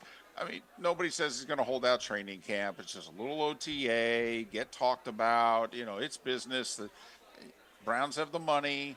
It's just business. That's How about all. this? Don't take it personally. I mean, T. Higgins didn't show up in Cincinnati. Certain people aren't showing up. It's June, Tom. You talk about Mike Evans. This is kind of comical when you think about it, and it goes to the Nick Saban era. He's the 4th highest paid Alabama. No, wait a minute. He's the 5th highest paid Alabama receiver in the league right now. The guys that are making 4th highest: Jalen Waddle, Devontae Smith, Calvin Ridley is getting $23 million a year from the Titans, and then Amari Cooper. He's the 4th highest. Just guys that are going to the reunion in Tuscaloosa. He's the 4th highest paid guy there.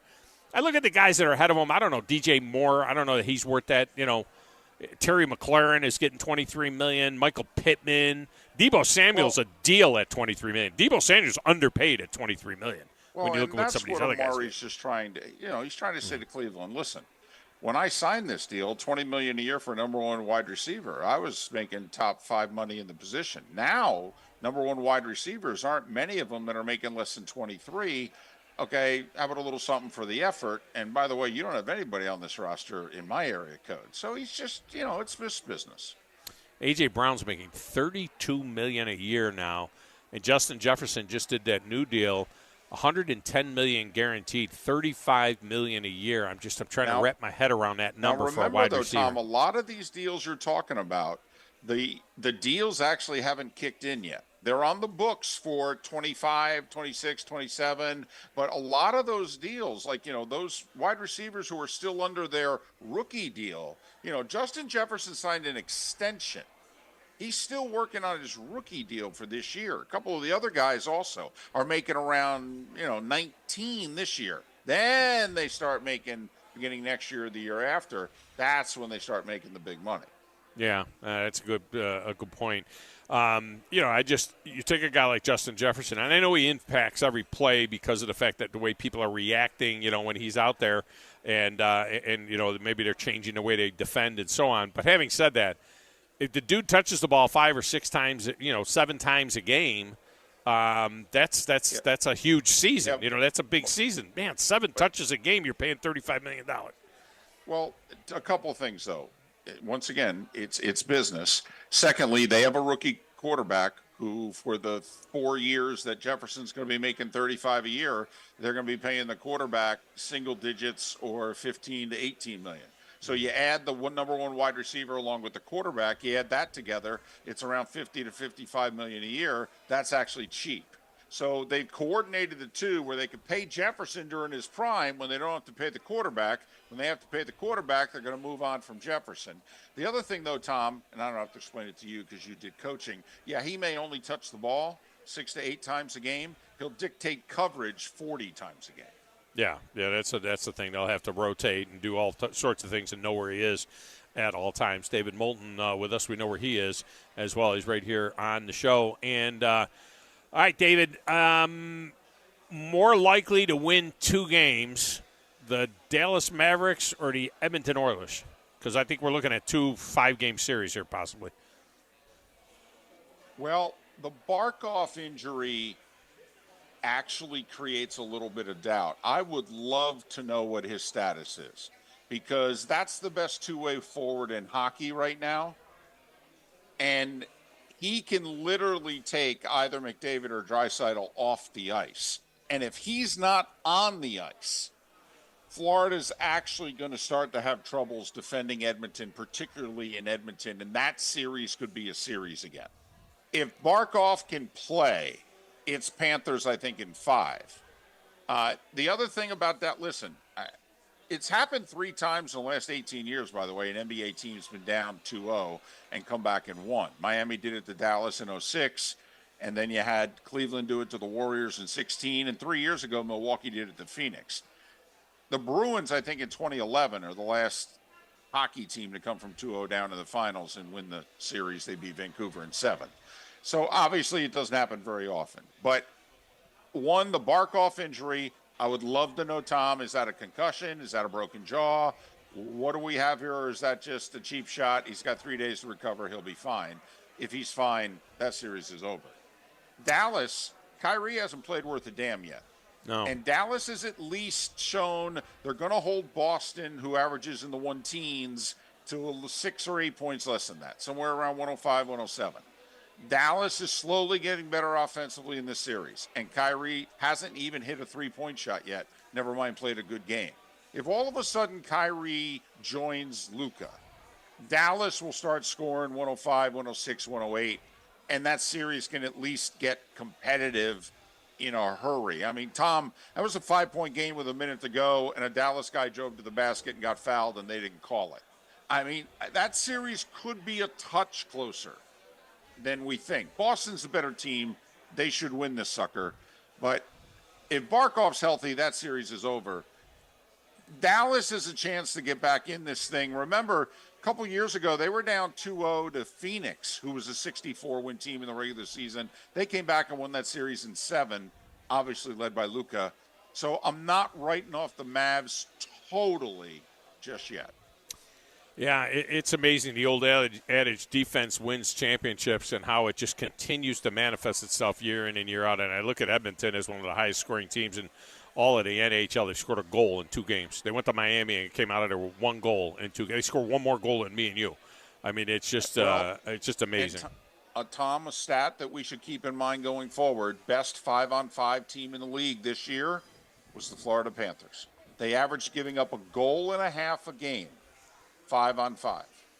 4-on-4 is where Edmonton needs to get more 4-on-4. They have the advantage at 4-on-4. There's no doubt. But, I mean, if you're only going to score 1.5 goals a game 5-on-5, then you need 2 power play goals a night to win. Also, they've got the inferior goalie. I mean, I didn't think this series was as close as people were talking it up. How many times? See, in basketball, 2 guys can win a series. It's tough for 2 guys to win a series in hockey if one of the 2 isn't the goalie. Right. It's a good point.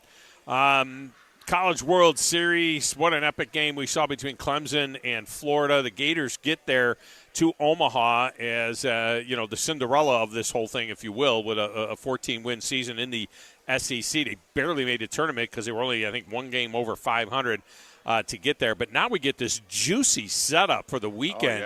Oh, my. We could get Tennessee, Kentucky. We could get Florida, Florida State. We could get UNC, NC State. I mean, the possibilities, the matchup possibilities for the championship series.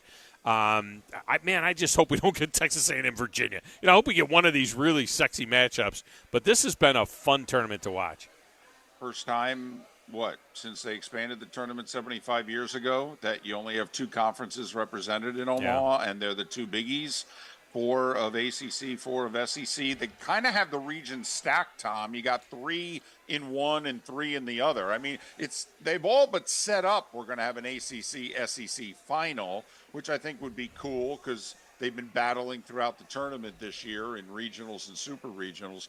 But you're right, 7 of the 8 teams were top 16 seeds, so many of the big boys are there. And when the Cinderella team is the Gators in baseball, this sucker's loaded. Yeah, it is loaded. There's no doubt about it. And hey, I don't know if you like this question, and maybe it doesn't cater to your audience, but we asked our audience today, if you're a Florida State fan, you can have only one of 2 options. You cannot wiggle it in any way. Florida State, this is their 24th time going to Omaha. They've never won, ever. So if you're a Florida State fan, you have one of 2 choices. You're going to win this year in Omaha, but it means you're stuck in the ACC till 2036. Or you're not going to win this year, and you're going to get out early, but I can't tell you when early is, and I can't tell you how much it's going to cost. What do you choose? I'll take the win. I'll take the win because if you say you don't know when you're getting out, if you told me that you'd be out in 3 years, that'd be different. Right. But if you're telling me you don't know, it might be 30, it might be 32 or 33 or 34 before you actually get out. Screw it, take the win. Yeah, right. It could be Oklahoma, Texas, where you only get out of the Big 12 a year early. Absolutely. Yeah. If they get out, we'll see. And where are they going? Because Tom. Remember when the Houston sportscaster in October of whatever year it was now, reported that the deal with Jimbo Fisher and A&M is signed, sealed, and it's in a drawer? Yeah. And he was the only guy who had it, and sure enough, he was right. Tom, I am willing to bet every dollar I have the Florida State deal to the Big Ten is done. It's to the in 10. a drawer. Yeah, I was going to say, because I thought done. Florida State and Clemson were both kind of rebuffed by the SEC, that they said, I don't think Florida State wants the SEC. Not now. They did for a long time. Not now. Not after December. So they're trying to get out of the ACC to go to the 10? There's more revenue in the 10, okay? And they're a bigger asset for the 10 than they'd be for the SEC. Well, who's going with them then? Honestly. They got to take Miami or somebody with them. You can't go to. Yeah. You can't just have one team down there. Yeah. If I'm the Big Ten, I want Miami with Florida State. Absolutely. I want as much of the state of Florida as I can get my hands on. Absolutely. Also, if I'm Greg Sankey, I don't really think I want to go above 16. You tell me the team other than North Carolina a little bit that adds value to my conference. And Notre Dame's never coming. Okay, no. So honestly, if I'm Sankey, I'm like, no, we'll stick at 16. We're good. I don't know why they need to go bigger. The Big Ten actually, it would benefit the Big Ten. Trust me, I'm part of the TV package now. I got the list of games and what have you. They could use the Florida State and Miami. They got 3 networks they have to appease. They need as many good football games as possible. Do we need, now that we're going to 12, David Moulton with us here, now that we're going to 12, and that's set, we're going to 16. I mean, I think that it's all. We're going to 14 in 2 years. Yeah. Well, you don't think they'll go right to 16? I think we'll go right to 16. I don't. I think a contract's a contract, but I think by 2030, 2031 we will. All right, so we're going to 14, we're going to 16. Whatever we're going to, we're going more than what we are right now. Having said all of that, do we need to start standardizing? I mean, look, we're going NFL anyway. Do we need to start standardizing? In other words, do we need 9 conference games in the ACC and the SEC to match up with the Big 12 and the Big 10 in the core 4 conferences? And do we need to start thinking about standardizing non-conference games and stop having schools necessarily just schedule all of these games 10 years out in advance that may or may not mean anything when we get there. Do you think it's time to standardize that a little bit? Well, college football's never been about standardizing, so that would be a radical change. That's what we're doing now. I'm not being flippant when I say this. Tell me what Fox and ESPN want, because they're the ones running the sport. I know if I was ESPN, I want 9 conference games. I want more inventory. Okay, I want more of the best inventory I can get my hands on. I can't believe we're still at 8. If I'm ESPN, I'm angry at Sankey because I'm willing to bet money that behind the scenes Sankey had said, "Don't worry, I'll get you 9." And now for a couple of years they're going to have to live with 8. And ESPN's going, "You know how much money we're paying you, and you still can't deliver 9?" And they want more. They want more to go to 9. He's already do. said it. He says, "And we're not going to 9 without more money. We're going to give you another game." See, to me, I think the perfect scenario in my brain is everybody plays 9 conference games, 2 Core 4 interconference games, and 1 FCS game. Not FCS game, a Group of 5 game. That's it. You get 1 Group of 5 game, and then you rotate it. I love this one. I read about it on Athlons, and I love this concept of the ACC plays the SEC and the Big 12 one year, and then the next year they play the Big 12 and the Big 10, and you play 1 from each. So, they had a scenario that kind of laid it out, and you protect the ones that are already Florida State, Florida, and Clemson, South Carolina, things like that. You can protect those, but you have 2 legit non-conference games against Core 4 conference teams. And, whoever that may be. And you do it based on, if you use an NFL model, you do it based on where you finished in your conference.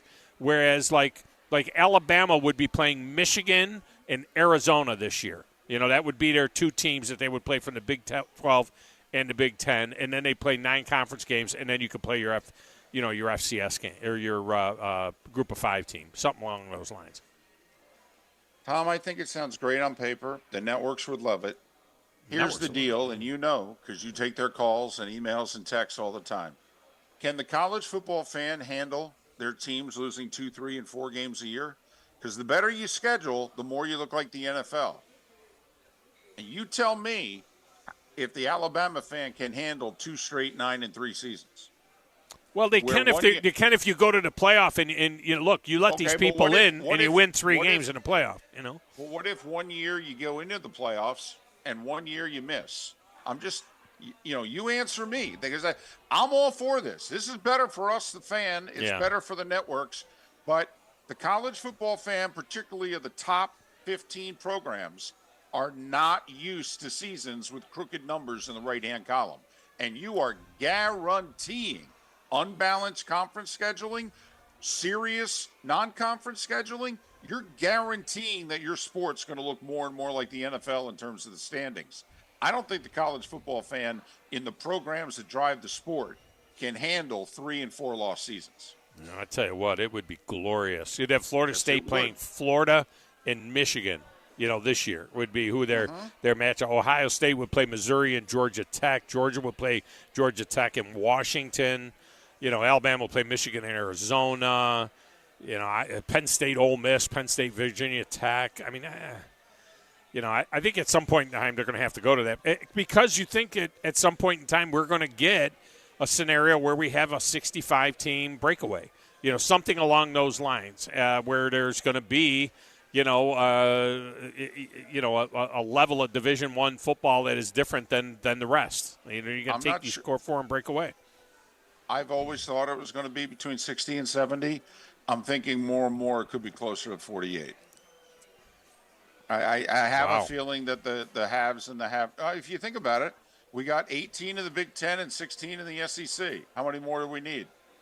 Because they're the 2 conferences with the 2 networks that are running the sport. You tell me how many more teams those 2 networks and those 2 conferences think they need. And you could throw in Florida State, throw in Notre Dame. We all know the teams that you'd pick and choose, but you can add 14 more and still get to 48. I'm not so sure they think. Do you really think the networks think they need Arizona State? You think they feel they need Kansas and Kansas State? And we could start going down and drawing lines through all these Big 12 and ACC. How many schools in the ACC do those 2 networks think they really need to do this? That's a good point. That's a good point. You want Florida State, Miami. You want Clemson. You want North Carolina. Okay. Notre Dame, yeah. If you want, just for appearance's sake, you can let in the academies. Okay. Just also, we need wins. So, you can let the academies in if you want. But seriously. But then they lose every week. Then the academies are 2-10 every year. I understand. But you know what I'm getting at here. I don't know that this needs to go bigger than 48. When it happens next decade, when you're retired, because 2 hours a day is too much. Yeah, all right. Too much. That I don't know if it gets bigger than 48. Yeah, it would be. That'd be very interesting. And then at that point, you'd have to decide, where do you cut it off playoff wise? If there were 48, I mean, you really don't need more than 12, from a playoff standpoint at that time. Of course, that's the way it is now anyway. I said this to Mitch Light in the last hour. People are better get prepared for something. If you look at every other division of college football, we have these long runs of teams winning. You got North Dakota State winning 9 championships in 11 years. You got Division II, Division III. You get dominant teams that win year because they give them a chance. You put them in the tournament. Whereas in Division I, all these years, we kept them out by system. We only had 2 or we only had 4. Now you're going to let Georgia play in this tournament every year, Alabama, whoever it is, Michigan, Ohio State, you're going to let them in this tournament every single year. You better be prepared. There's some coach out there that long after we're both retired, some coach out there is going to win 10 national championships.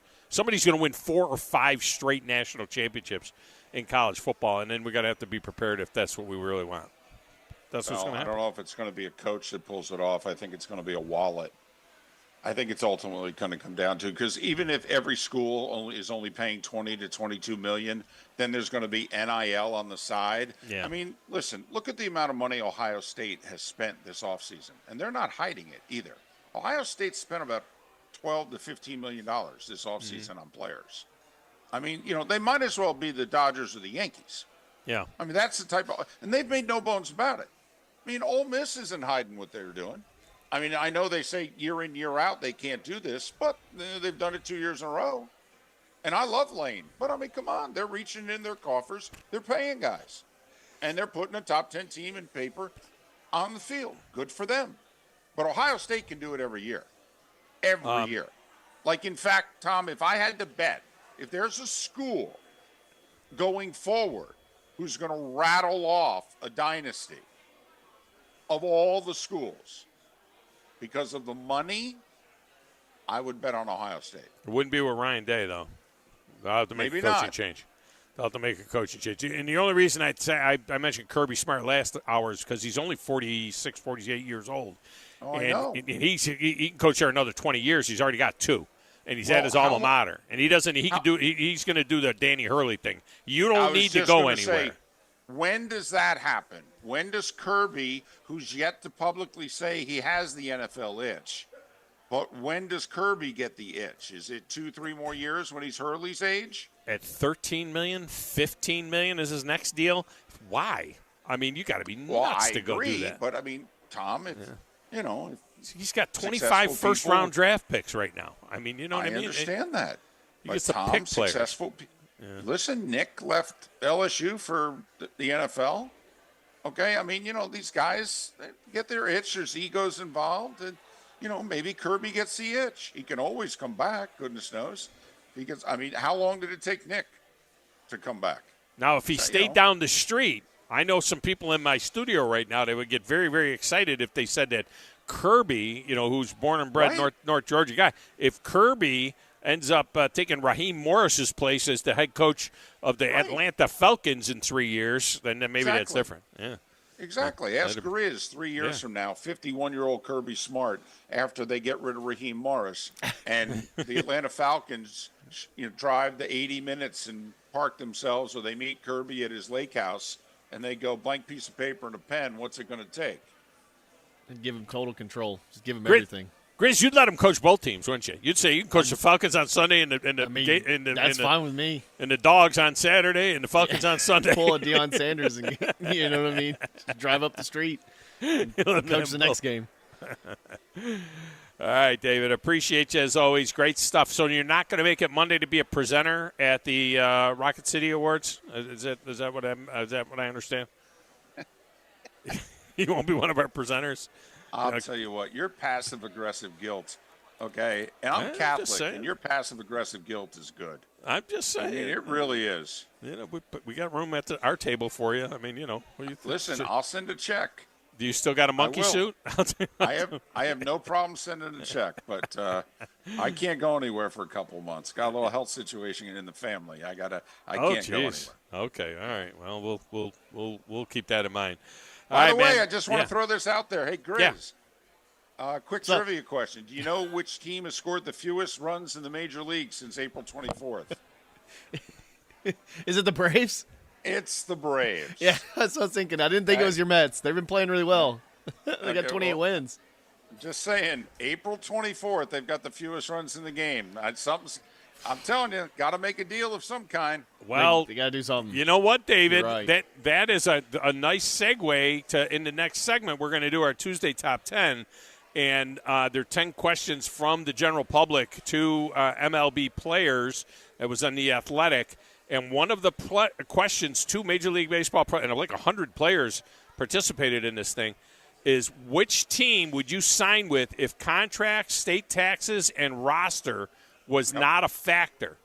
And the number one team is the Atlanta Braves. From Major League Baseball players say they want to play for the Atlanta Braves. How about that? Well, good, because they need a pitcher and a bat between now and the deadline. So go get them. Go get them. All right, man. Appreciate you as always. Good stuff. Take care, guys. One guy said because I was a Braves fan growing up, I'd sign with the Braves knowing what I know. If I didn't know, I would probably try and play 1 year for the Red Sox or the Yankees just to do it, just to experience that. Another guy said I love the stadium. Another guy said he'd rather play in San Diego because it's a beautiful place to play. And one guy said the Red Sox because Fenway Park is basically a museum. But the number one team, according to the Major League Baseball players, to play for if there was no issue with contract, taxes, or roster, is the Atlanta Braves, Chris. So feel good about that. Do feel good about that. Cheap place to play, and it's if it would grow in itself, like the city itself could grow into it and enjoy it. That's the reason why the baseball team had to move out of Atlanta. Yeah. Is kind of embrace that and have a thing that's fun to be around. That's what the Battery is fun about. And just playing in Atlanta and the cheapness, and it's a lot cheaper than some other cities. All right, we'll get a break. We will come back here at Baumhauer's. Phone lines are open now. If you want to jump in, 256-5764-97.7 on 97.7 ESPN The Zone.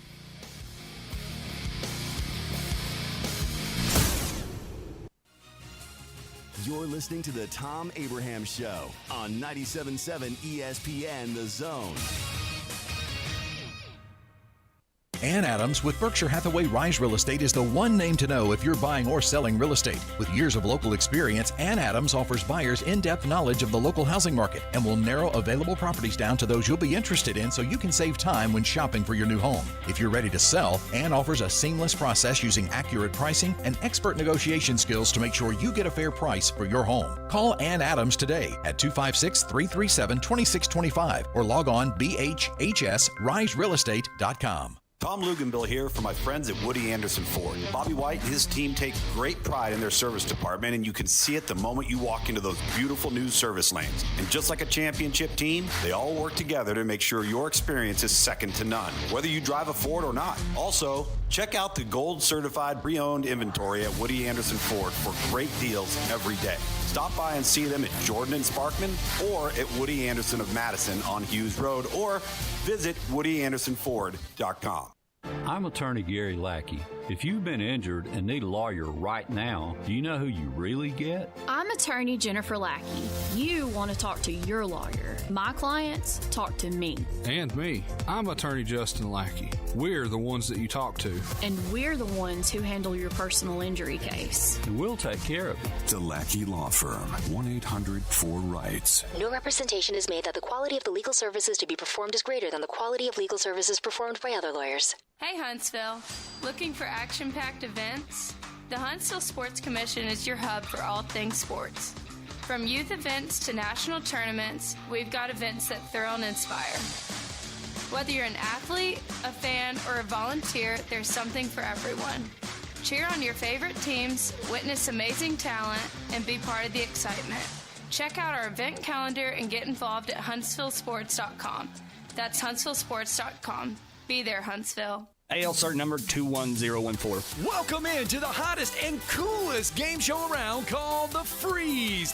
Today's contestant, Bob. Bob, can you tell me the heating and air business that provides free service with repair? Is it Talent Heating and Air Conditioning?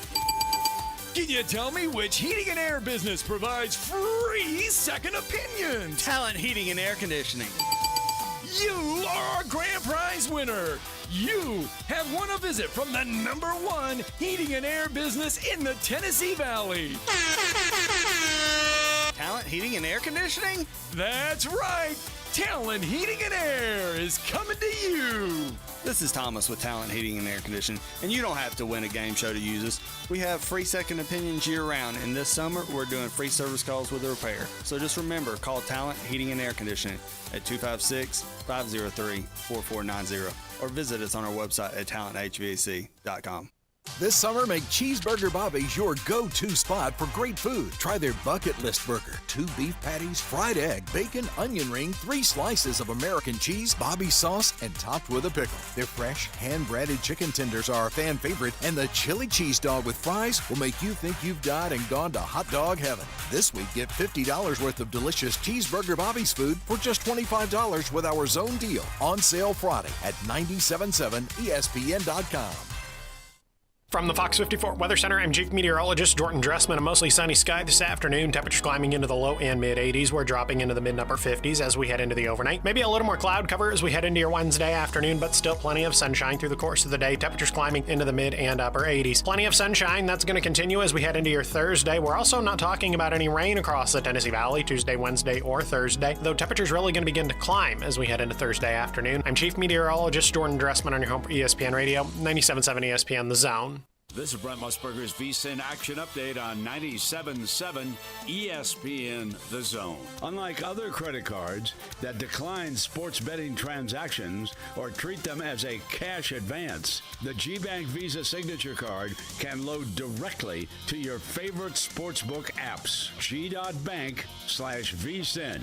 The matchups are set for the College World Series. Last night, number 10 NC State punched their ticket to Omaha with an 8-4 win over Georgia in Game 3. They face Kentucky on Saturday afternoon. On Saturday night, Texas A&M tangles with Florida. North Carolina battles Virginia to kick things off on Friday afternoon. Then Tennessee battles Florida State. The 8 winners of Super Regionals are split into 2 double elimination brackets. Then the 2 winners meet in the College World Series Finals. That's a best-of-3 format. Texas A&M, the betting favorite, plus 225. Tennessee, plus 275. Kentucky, plus 425. North Carolina, plus 600. Get the latest lines and more at vsin.com. College football. The ball is caught. It is a touchdown. Major League Baseball. That ball is gone. A home run. This is your place for complete sports coverage all year long. 97.7 ESPN The Zone. This is Paul Feinbaum. Listen to me coming up today at 2. Now back to the Thom Abraham Show on 97.7 ESPN The Zone. I'm ready for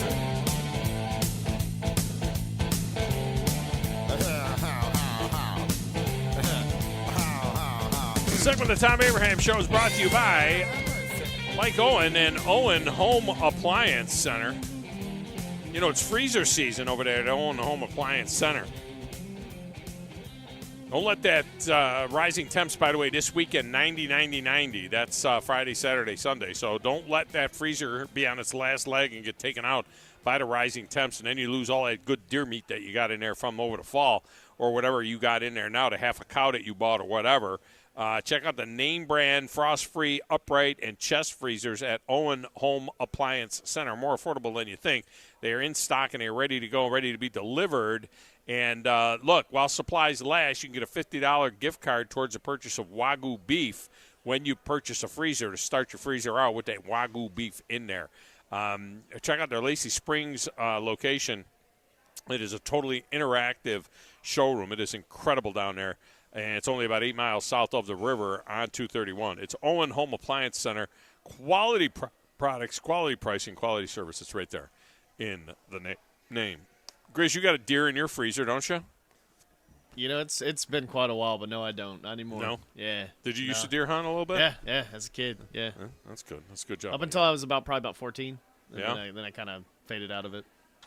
All right, phone lines are open, 256-576-4977. We'll get you in if you want to react to that story I was talking about as far as evening out the scheduling in college football. I mean, you know, right now college football just schedules willy-nilly whatever, and they go out and, you know, they're scheduling games 8 years in advance and all that kind of stuff. And some of them just don't make any sense the way they would schedule. Well, what if the college football went to an NFL-style schedule? This is just something that Joel Klatt had thrown out there. This is something that has been written about as well at Athlon Sports, and, you know, having some sort of a rotation where you would maintain the rivalries, but you'd also have a rotation where, you know, one year the ACC and the SEC would face schools from the Big Ten and the Big 12 and vice versa, and then you rotate. So then in the next year it's the ACC and Big Ten playing the Big 12 and the SEC, and then the following year it's the ACC and the Big 12 playing the Big Ten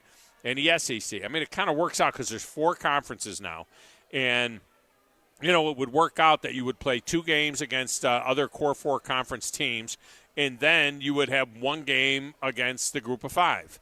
And then that's the way it would all work out. And, you know, this year, Alabama would be playing Michigan and Arizona. Arizona on the road and Michigan at home. I'd love to see Michigan come to Tuscaloosa. Oh, that'd be sweet. Michigan would be playing Florida State and Alabama. Penn State would be playing Ole Miss and Virginia Tech.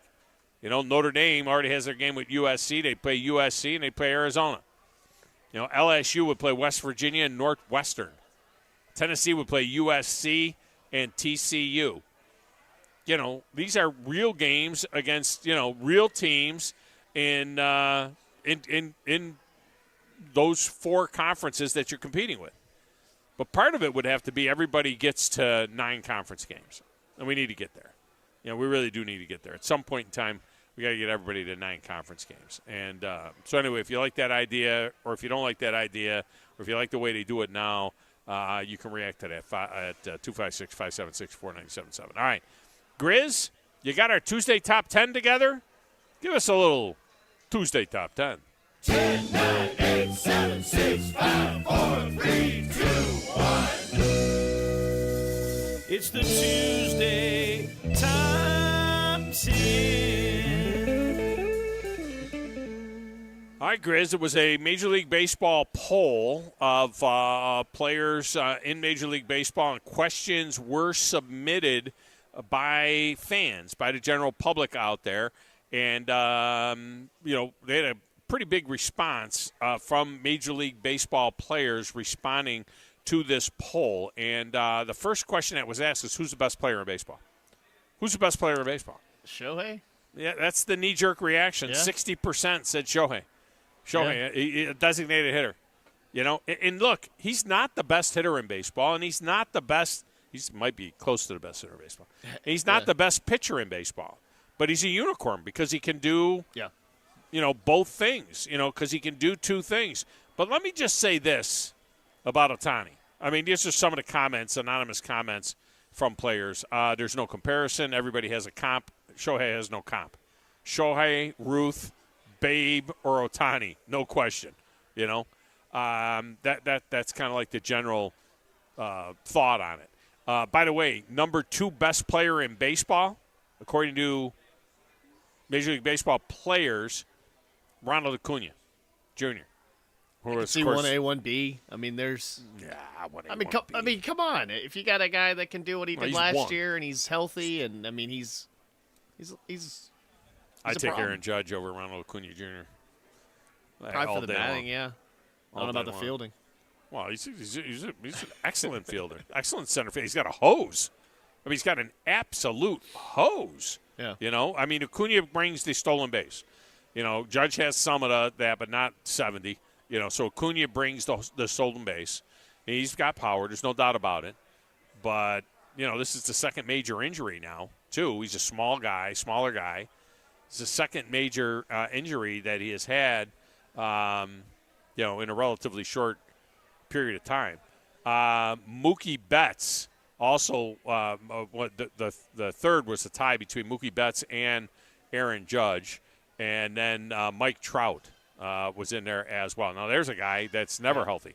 Yeah. You want to talk about a guy that's never healthy. Other players receiving votes: Bryce Harper, Zach Wheeler, Gunnar Henderson, Adley Rutschman, Jose Ramirez, and Corey Seager were some of the other players that received votes. Now, here's the thing, and I said this before about Ohtani.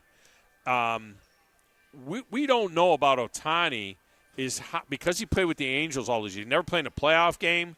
We don't know how this guy would react in big situations and in pressure situations. Now, here's a guy that's batting, what's he batting, 320-something? And he's got 15 or 16 home runs now this season and all like that. This is a dude that has played 27 games against the New York by God Yankees. He's played 27 games. What's his average right now? 310. He's at 310 right now, okay? Do you know what his average is against the New York Yankees in 27 games against the New York Yankees? And he's had, I don't know how many at-bats that is, but 27 games worth. How about 201? Okay. He's hitting 201 again. Low. He's at low, yeah. He has 19 hit 20 now because he was 1 for 40 the other night. He has 20 hits against the Yankees. 20 in 27 games. He has 20 hits. He's hit 9 home runs. He's got 18 RBI. I'm just saying, 19 RBI. In this last series, he was 2 for 13 over the weekend against the Yankees. He was 2 for 13, while Aaron Judge was hitting home runs and doubles and hit 400. That's all I'm going to say about that. I mean, Marcell Ozuna's 312 with 18 home runs. On the season you're talking about? Yeah, on the season. No, he's not going to get He's over here knocking stuff in, too. Yeah. Taking advantage of it. But I'm just talking about, Judge. I don't know what's Ozuna's record against the Yankees. What you want to know is how does a guy do against the best teams? That's what I want to know. No, they haven't played yet, I don't think. Well, no, I mean all time. Oh, yeah. I was talking about 27 games for Ohtani. Most of them are obviously with the Angels. I'm sure Ozuna has played some period of time against them. He's got a batting average of 293, 12 hits, 3 home runs, and 11 RBIs. So he's been good against them. He's been good against the Yankees in his career. 8 runs and scored in the last 13 games, or scored in 13 games versus the Yankees in his career. Yeah. All right. Question number 2 is: who was the most overrated player in baseball? Ooh. Overrated. Is it Trout? No. I mean, I guess not by the players. You said voted by the players. Chisholm from the Marlins. Okay, that would have been my second guess because I can't stand him. I'm sorry. I just He's thought the maybe most Trout overrated player. Like, Carlos Correa, Tim Anderson, Jack Flaherty. Francisco Lindor, is he in that list? No, because nobody even rates him at all anymore. To be tired overrated, you got to say he's good. Ellie De La Cruz, Manny Machado, and Blake Snell got 3% each. I don't know why would Ellie De La Cruz be overrated. I mean, I don't know. I think most people just buy they just bought into that quick hype and we'll kind of see what happens throughout his career. I feel like I think a lot of people have I might be one of those people too, but I jumped a little early on him in his first season. So yeah, but if he's young and healthy, he'll be fine. Putting aside stats and solely going on vibes, who do you want on your team? Who do you want to be a teammate of? Mookie Betts. People want to play with Mookie Betts. Yeah, I feel like he's a good teammate. I feel like outside of just playing for the Dodgers, I think he's still a good, he's still a good teammate. Evaluate this thing. Anthony Rendon is right. The season is too long. About a third of players agreed that the season is too long, too many games. And some said that 140 to 150 games would be ideal, and some even suggested 120 games. There was no word, though, as to whether or not they're going to give back their money. Right. If the season's too long, you're going to give back your money. That's what I want to know. And, of course, we said they want to play for the Atlanta Braves. All right, we'll get a break. Let's come back and wrap it up here from Baumhauer's next on 97.7 ESPN The Zone.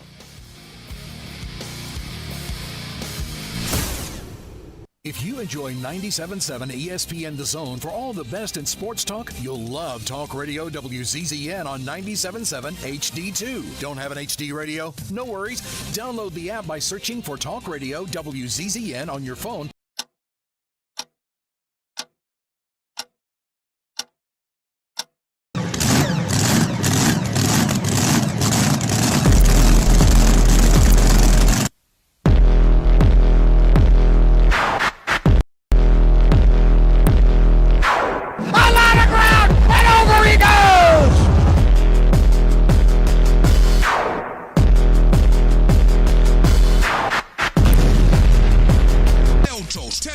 And Popular Carnival and fully electric EV6. View all the great specials at universitykia.com and get pre-approved in minutes so you can drive home your new Kia you really want, because we want to see you in a University Kia. At Bad Daddy's Burger Bar, we love baseball almost as much as we love serving up the best and baddest burgers around. People have called our burgers totally insane. And at Bad Daddy's, we take that as a compliment. But it's not just burgers. Up first, starters like our fried pickles, wings, or poblano frites. Second, try one of Bad Daddy's giant chopped salads. Third, our famous chef-inspired burgers with lots of different taste options. And before you head home, finish up with one of our shakes or delicious banana pudding. Bad Daddy's Burger Bar on the Parkway in Huntsville and Clift Farm in Madison.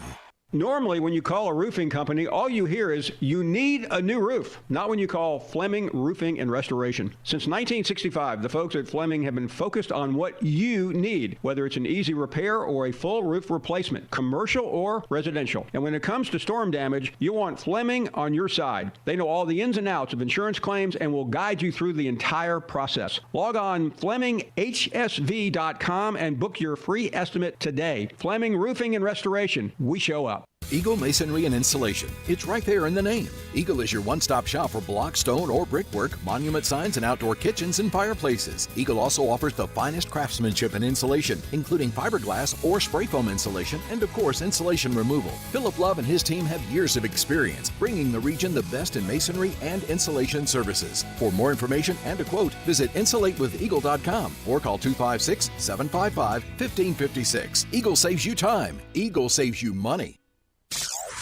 Behind some strong defense, clutch pitching, and a solid offense, this 2024 Brave squad's gearing up to make some noise in the National League. He sends one soaring to right field, back to the chop house, 3-0 Braves. He's done it again. Tonight, the Braves road trip rolls on from Baltimore as Austin Riley and the Braves take on the Orioles at Camden Yards. Braves Radio goes on the air at 5:20 Eastern, 4:20 Central on the Atlanta Braves Radio Network.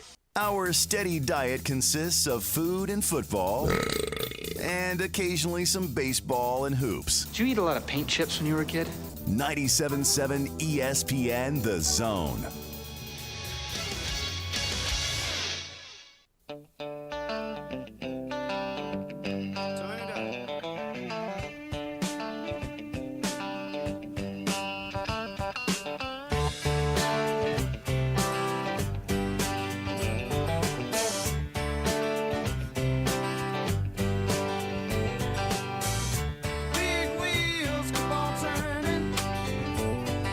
Final segment of the Thom Abraham Show brought to you by Minuteman Press. For all your printing and promotional needs, it's Minuteman Press. Printing all the stuff that we need, for example, for the Woody Anderson Ford Rocket City Awards presented by the Huntsville Sports Commission. Also, they're so good, I had them do some stuff for my church. That's how good Minuteman Press is. Jonathan Dunwoody and his team standing by to do a great job for you as well. The quality of the work they do, the timing of it, and everything is just incredible. It's Minuteman Press. So, Grizz, you like the black jerseys, the Atlanta Falcons black jerseys? I posted that deal. I think the problem is it's not the black or the white jersey. Yeah. It's the font. The number font is ridiculous. I mean, you know, it reminds me of the Tampa Bay Buccaneers when they had that clockwork orange type jersey, you know, with that goofy number that looked like it came off of a clock. Yes. It looked like it was out of the a digital clock next to your bed or something like that. Yes. I mean, it's ridiculous. No, I don't like it. I don't like I said, someone said, like, you know, your digital editor or something like that. Like, stop doing that. Like, it's just do something that's historic or something that the fans actually like. And that's what the Falcons said, is they did it based off what the fans wanted, and that is not That's the not fans what they wanted. wanted. The fans wanted Why- the they old want school the throwback. jersey. That's Every what they time wanted. they Yeah. wear the throwback, the fans go nuts. They want the throwback with the red helmet. Yeah, they want the Tommy Nobis gear. Yes. That's what they want. Yes. Give me that red jersey. All right, that's going to do it for us. Paul Feinbaum Show is coming up next. Braves baseball tonight. I'm Tom Abraham. Thanks to the gang here at Baumhauer's. This is 97.7 ESPN, The Zone.